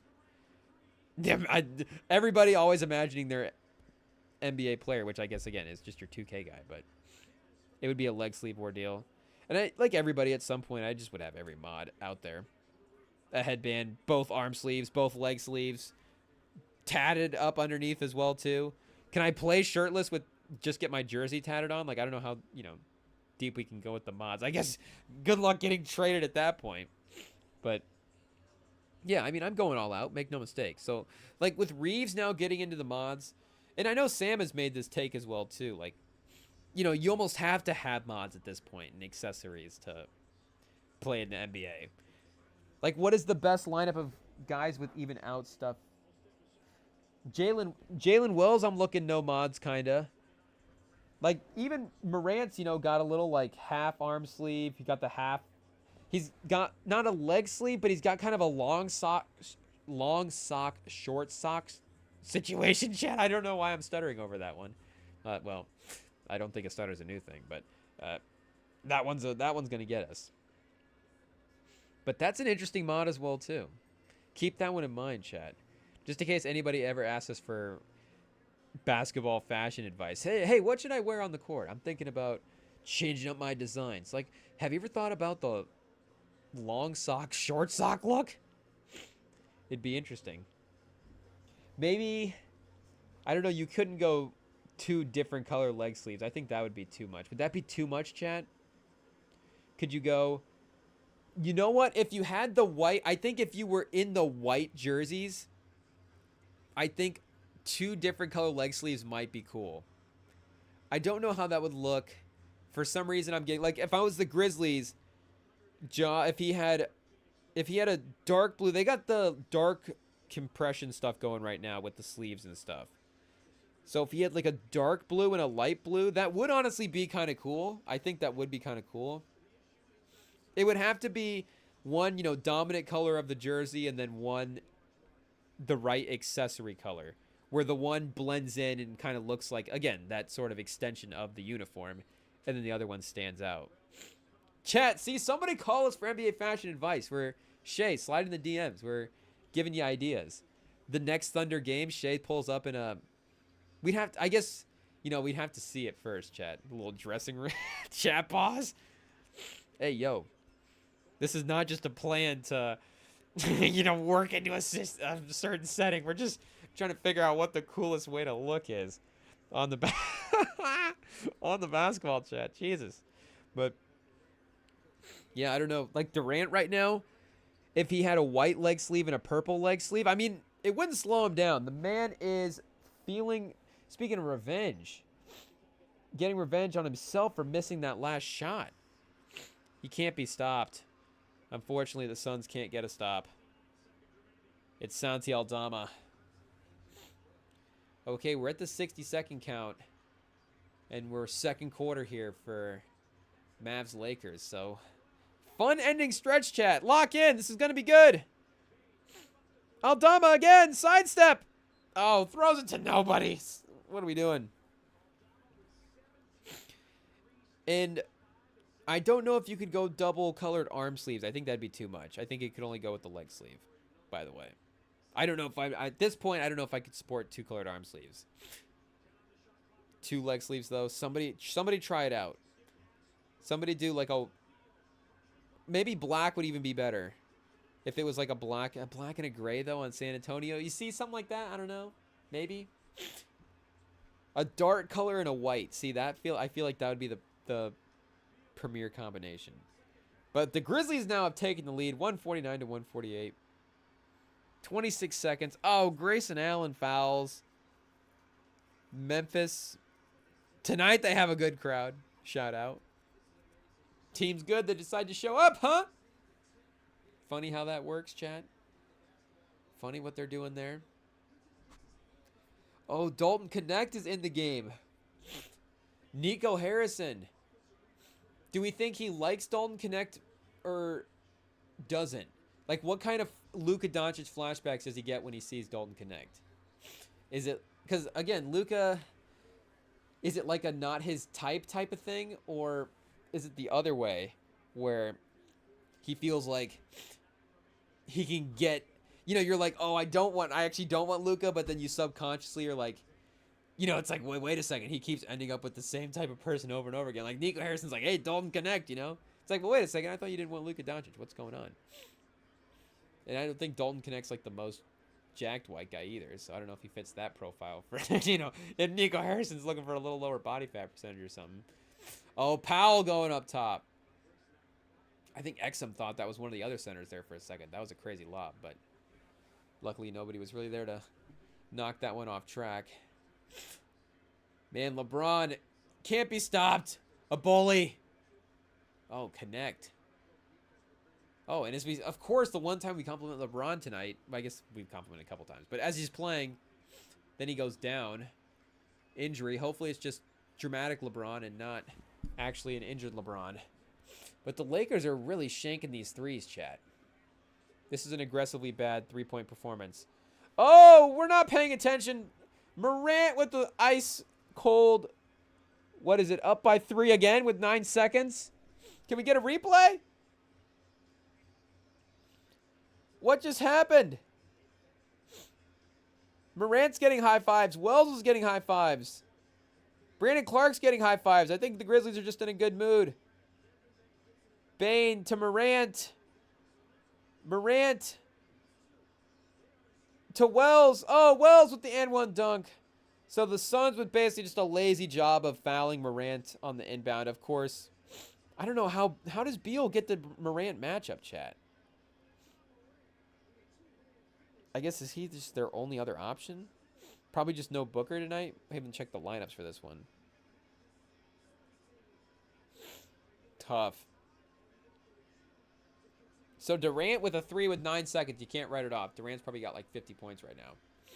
Or he just, has really cooked the last couple minutes. But they're going to get that foul as well, too. How could I be so slow, chat, to forget the foul? I don't know why that one took a second to register. But they will have a chance here to go up by 4 as well. Was there a foul there? They're celebrating like it was a foul. Maybe they already shot the free throw? Okay, well, regardless of whatever happened, I'll be just not caught up, but the Suns are about to inbound down 3. So Durant, unfortunately, no baseline fadeaway this time. Posted up at the top of the key. He's going to work from that spot. Who do we got in the Durant matchup? Is this Gigi? Oh, they foul. So do they have a foul to give? A foul down or up 3, force him to take the 2 free throws. It's a fun move. But I think they just burned their foul to give. So yeah, there's Booker on the sideline. You see, Booker's got a little more traditional headband. I almost want to call it a fuzzy headband. You guys know what I'm talking about, right? There's like a little fuzzy kind of thing going on with those headbands. Like maybe Reeves has that. I don't know if fuzzy headband's the right way to put it, chat, but there is like a more athletic-y rap style headband that Headband 2.0. Gen Z headband. Oh, see, now we're not paying attention again. We just missed that whole possession, chat. It was Durant with the pull-up 3 over Brandon Clark. Way off. Allen not able to secure the rebound, so looks like the Grizzlies might eke this one out. Reeves versus Klay Thompson. Speaking of mods, too, just former headband guys. Now headbands going at it. Pause. Hey, yo. Klay, of course, headband, wristband. And I'd have to remember for Reeves, did we go headband and wristband at once? Like, if you naturally sort of, you know, evolve your accessories, that makes a lot of sense. You can kind of trick us into all of a sudden going, hey, it's year 3, and now Austin Reeves has got 7 different things on. But he just decided, nope, wake up one day, throw a headband on. I think did he go headband and then arm sleeve, or arm sleeve and then headband, or whatever. But it makes sense. I honestly don't know how you just, again, don't have an arm sleeve on at some point in high school or AAU or whatever. How does every kid in AAU not have an arm sleeve? But then maybe is it everything goes in waves. Maybe arm sleeves won't be fashionable. We have to go. Why am I not remembering? Is Cooper Flagg a big accessory guy? Maybe Cooper Flagg is the next. I mean, Cooper Flagg is the hope for a lot of people, chat. But maybe he's the next no accessory superstar as well. I feel like he's. Oh, chat. Cooper Flagg. Very boring. Cooper Flagg is still in his base model. Oh, that's right. Cooper Flagg goes with the shirt. So, still pretty basic, but it's something. He can definitely rock a no accessory look. But it looks like, yeah, college Cooper Flagg. I mean, come on. You got to throw the wristband on. What are we doing here? We're still going with the rubber Livestrong style bracelets, I see. What's wrong with the Pura Vida wristband, Cooper Flagg? Maybe we get Cooper Flagg a couple Pura Vidas. Some anklets? Okay, Chad. I think we proved the point for Cooper Flagg. Okay. Is this one more look? Phoenix, somehow they get one more look. 2.7. Durant, he got the ball at like the middle of the paint.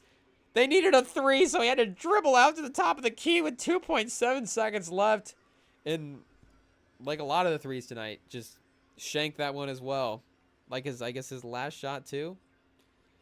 But why? What happened on that play, chat? They called a timeout to set something up as well.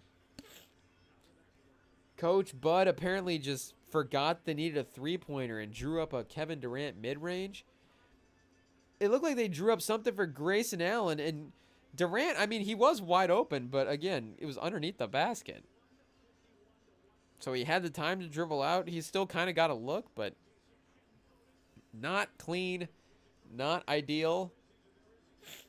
Grizzlies, you feel like you got a little fortunate with that one as well, but you'll take it. Pause. Can't be mad at the end of the day. Can't be too picky about these wins. And maybe it's the headband with the league logo on it. Like, that's another strong point I would have. No league accessories. Not that I would be, like, big anti-establishment. Well, you know, I'm sure, like, again, at the end of the day, it'd be, you know, you got to defend the players over the organization. But, I mean, I just don't think I'd be, like, yeah, NBA on my arm sleeve. Especially in the park. If you're in the park rocking the NBA logo on a wristband or something, like, that's crazy. A team logo is, I honestly would be maybe even more respectful of team logo. I would say that's nuts. Chat, slide in our DM and let us know. What is crazier? If you see a guy pull up in And I'm not saying a jersey or whatever, because you pull up, you're wearing jerseys and shirts and all that stuff. It just, a shirt's a shirt. And what is a better time to wear your, you know, not your jersey, but if you got like a jersey t-shirt especially, what's a better time to wear your brand new Luka Doncic Lakers jersey t-shirt than at the gym? Like, you're going to wear that one out to dinner? Probably not. So, or you probably are right now with the hype you're feeling with this Doncic trade. But ideally, you're going to save that one for the LA Fitness or something like that. So you get to the point where it's like, oh, if you wear the jersey, do you have to play a certain standard? And now it's like, oh, well, you can't wear the Doncic jersey if you suck and you pull up to the court, blah, blah, blah, blah. But what would you rather have a guy on his accessories? Would you rather him be wearing like a Orlando Magic headband or just a basic NBA league Jerry West logo,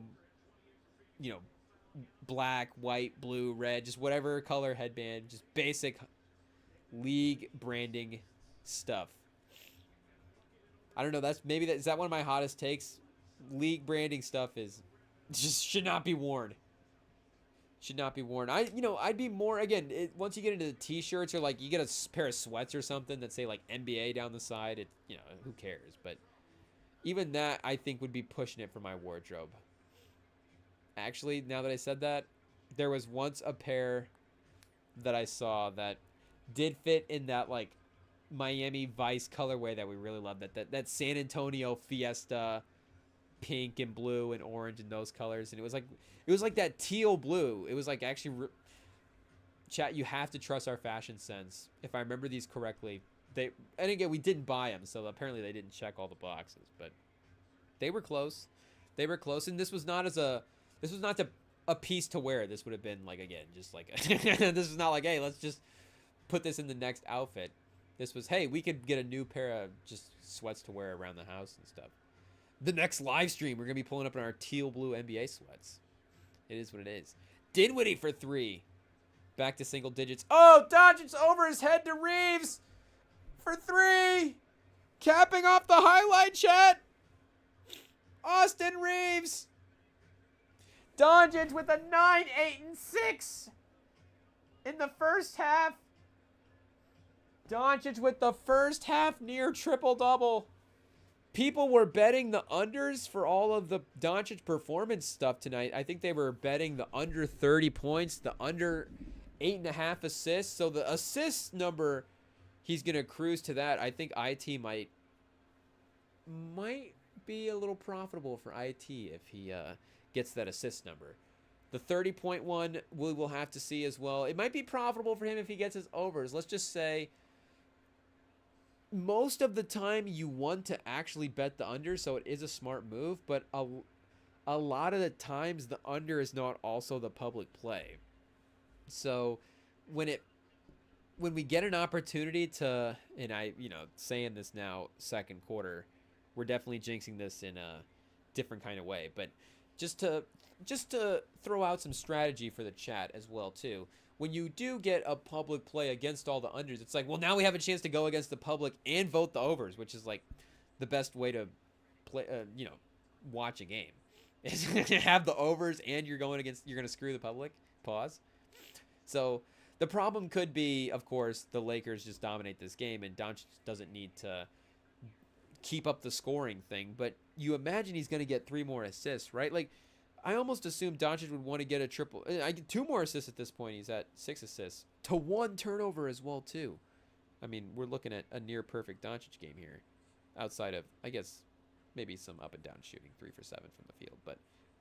But yeah, two more rebounds for a triple double as well. So, or at least to get him to that rebound line for a triple double. So maybe he doesn't get the 30 because, again, he's at 9 rebounds, 10 points, the 31.5. I guess he would need 32 points to hit the over for the points.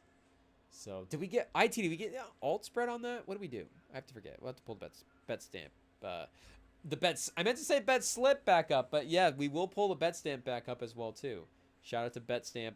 The best marketplace for odds.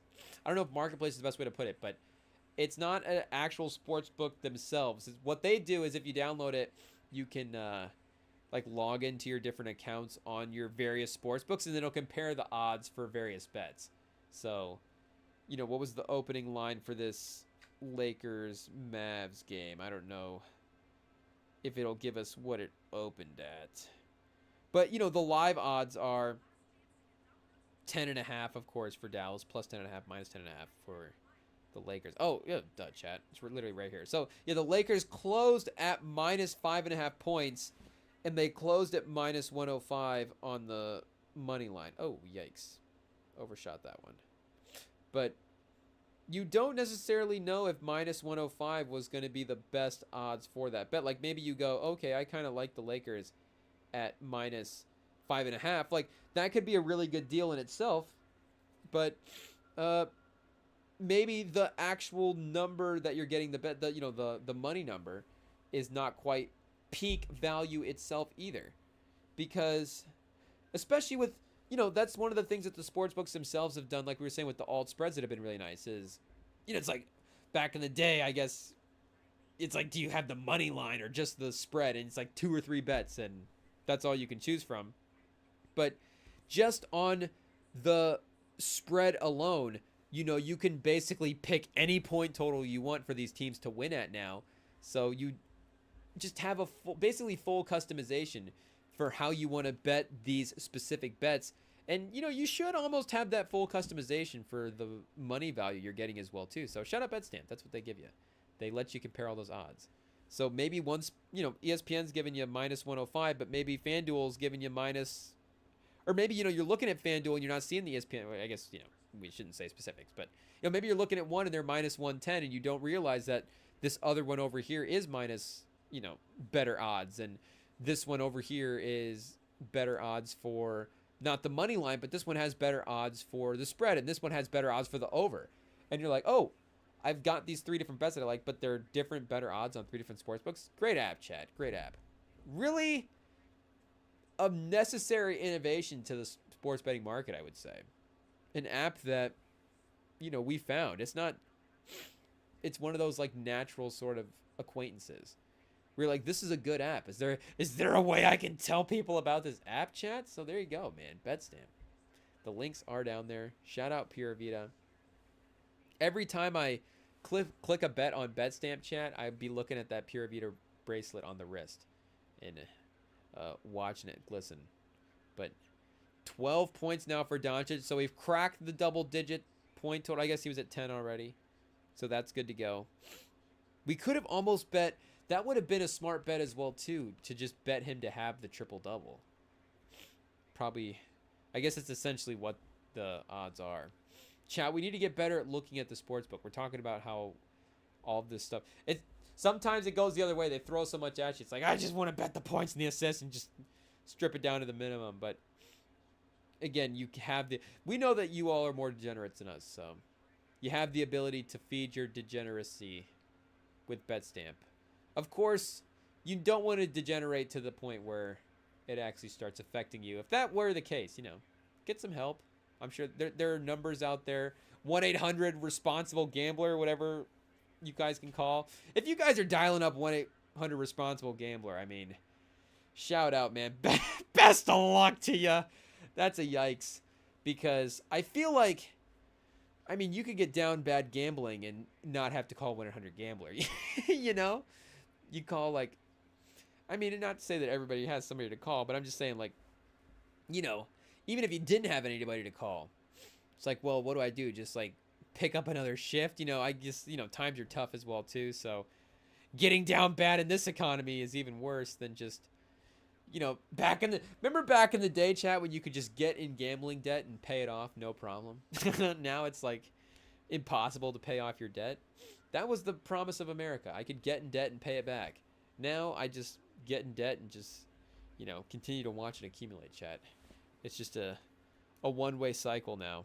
So I'm sure that that'll eventually bite the government as well.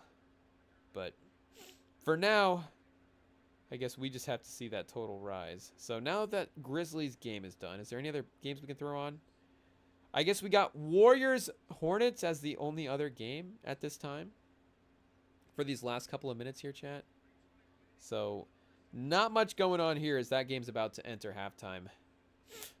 51-35. Warriors up, of course. The new look Warriors, Jimmy Butler.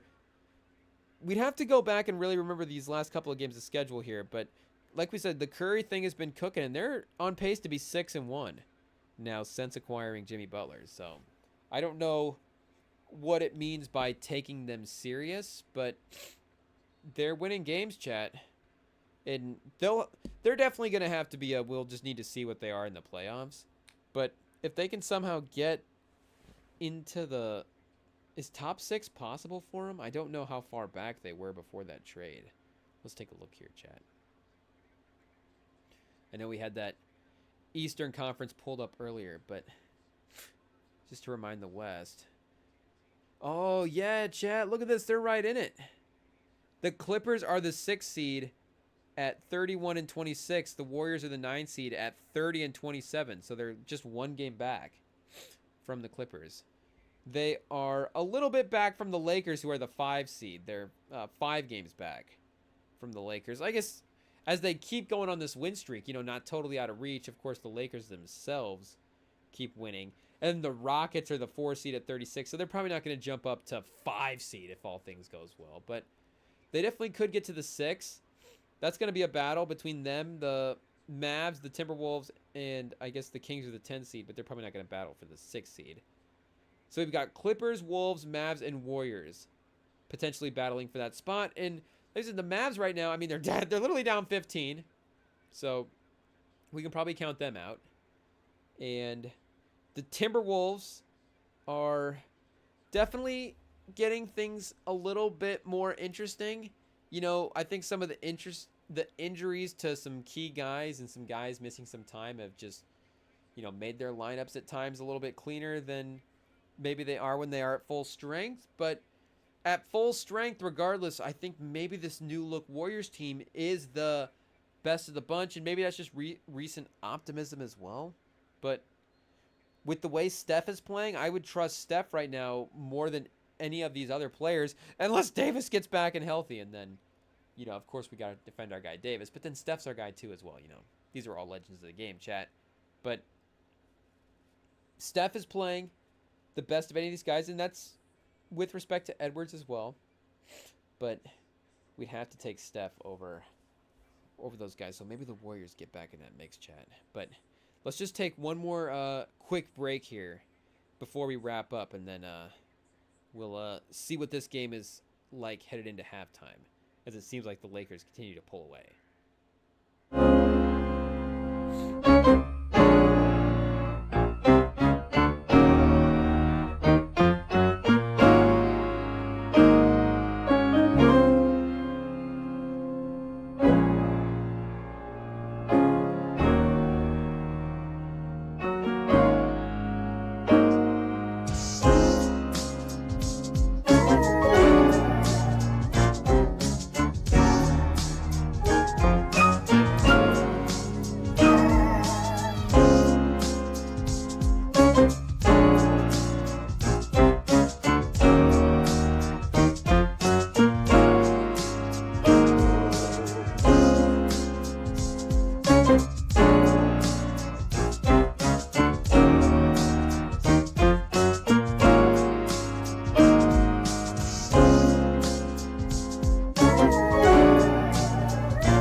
Testing 1 2. There we are. Okay, chat. Back to close this out. 1:45 left in the first half here, And, of course, I think, well, you never know. It's the NBA. Max Christie could really start tearing it up in the second half, and then now all of a sudden we're curled up in bed, and now the Lakers are looking like they're in trouble, and then, Lefko and Candace Parker are on there afterwards going, what just happened? How did the Mavs come back? But it looks like Luka is going to probably get his revenge and keep tearing him up here. Ooh, Kyrie, that was pure. That was pure. That was right on the bullseye in the middle of the rim, chat. He's going to cut it to 12. I mean, Kyrie is on pace for 40. Kyrie's 18, so I think that is going to be the recipe, chat. It's going to be a big Kyrie night and just not enough. LeBron has hit the floor a couple of times, though. He's taken a couple of tumbles. Chat, my point is going to, my goal is going to be to lose the voice good enough to, when we're on the phones tomorrow, just have like a really sexy voice on the phones at work. If we can just have like a nice little deep voice going, I think it might be good for business. Maybe we should just start doing, I don't know if this voice would be good for work either. Maybe this voice would be bad for business, but maybe we should start doing fake voices. Is that crazy, chat? Another slide in the DMs. Again, I guess we got to start wrapping this up anyways, so we got to shout out the socials. We're at Rem and Sam on Instagram.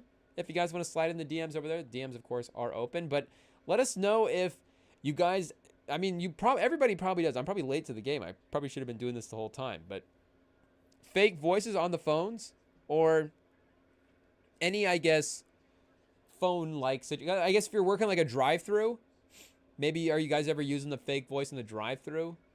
And then that becomes maybe even a little bit trippier where, oh, speaking of Max Christie heating up, chat, corner 3, 12-4 run by the Mavs. They get it to 8. Luka's going to give up the potential buzzer beater to Dorian Finney-Smith, who just gets blocked by Dinwiddie, and that's not good. But who knows? Luka probably still will get his triple-double, and the Lakers will still get their win. But at least we'll get some entertainment in the second half, which is all we can ask for. But let us know, are you guys using these fake voices or, creating fake personas, fake names?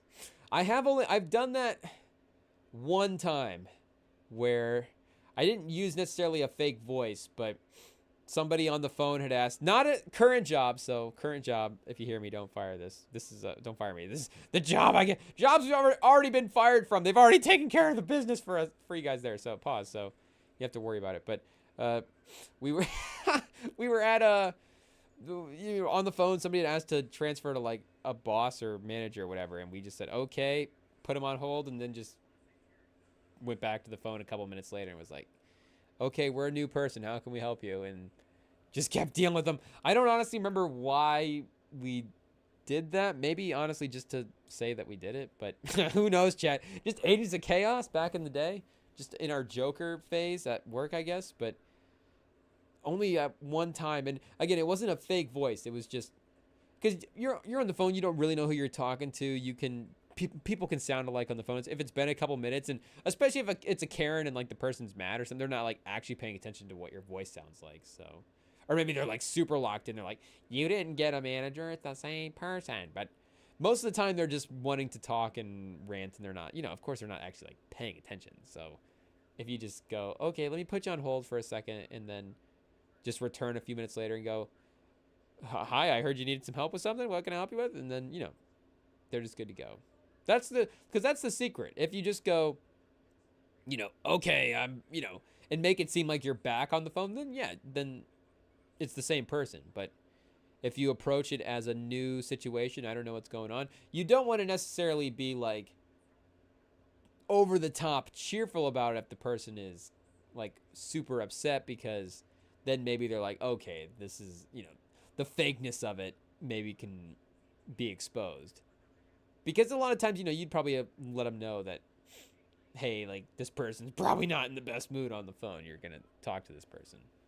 But, yeah, if you guys are using fake voices, or even better, I guess, send us videos. If you ever use, like, a fake voice. I guess that could be sketchy with, like, people on the phone, getting permissions and stuff. Because, make no mistake, if you send us the videos, we're definitely playing them. we're not sending those videos for, I get, just because we're always down to get a funny video to watch, that's for sure.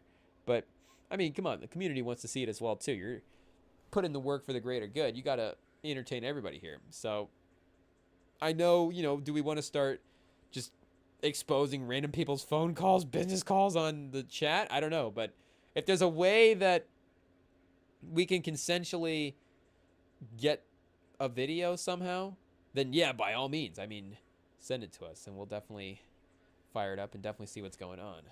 But yeah, tomorrow I guess we'll be undercover, chat. We'll be like, hey, how's it going? How you doing?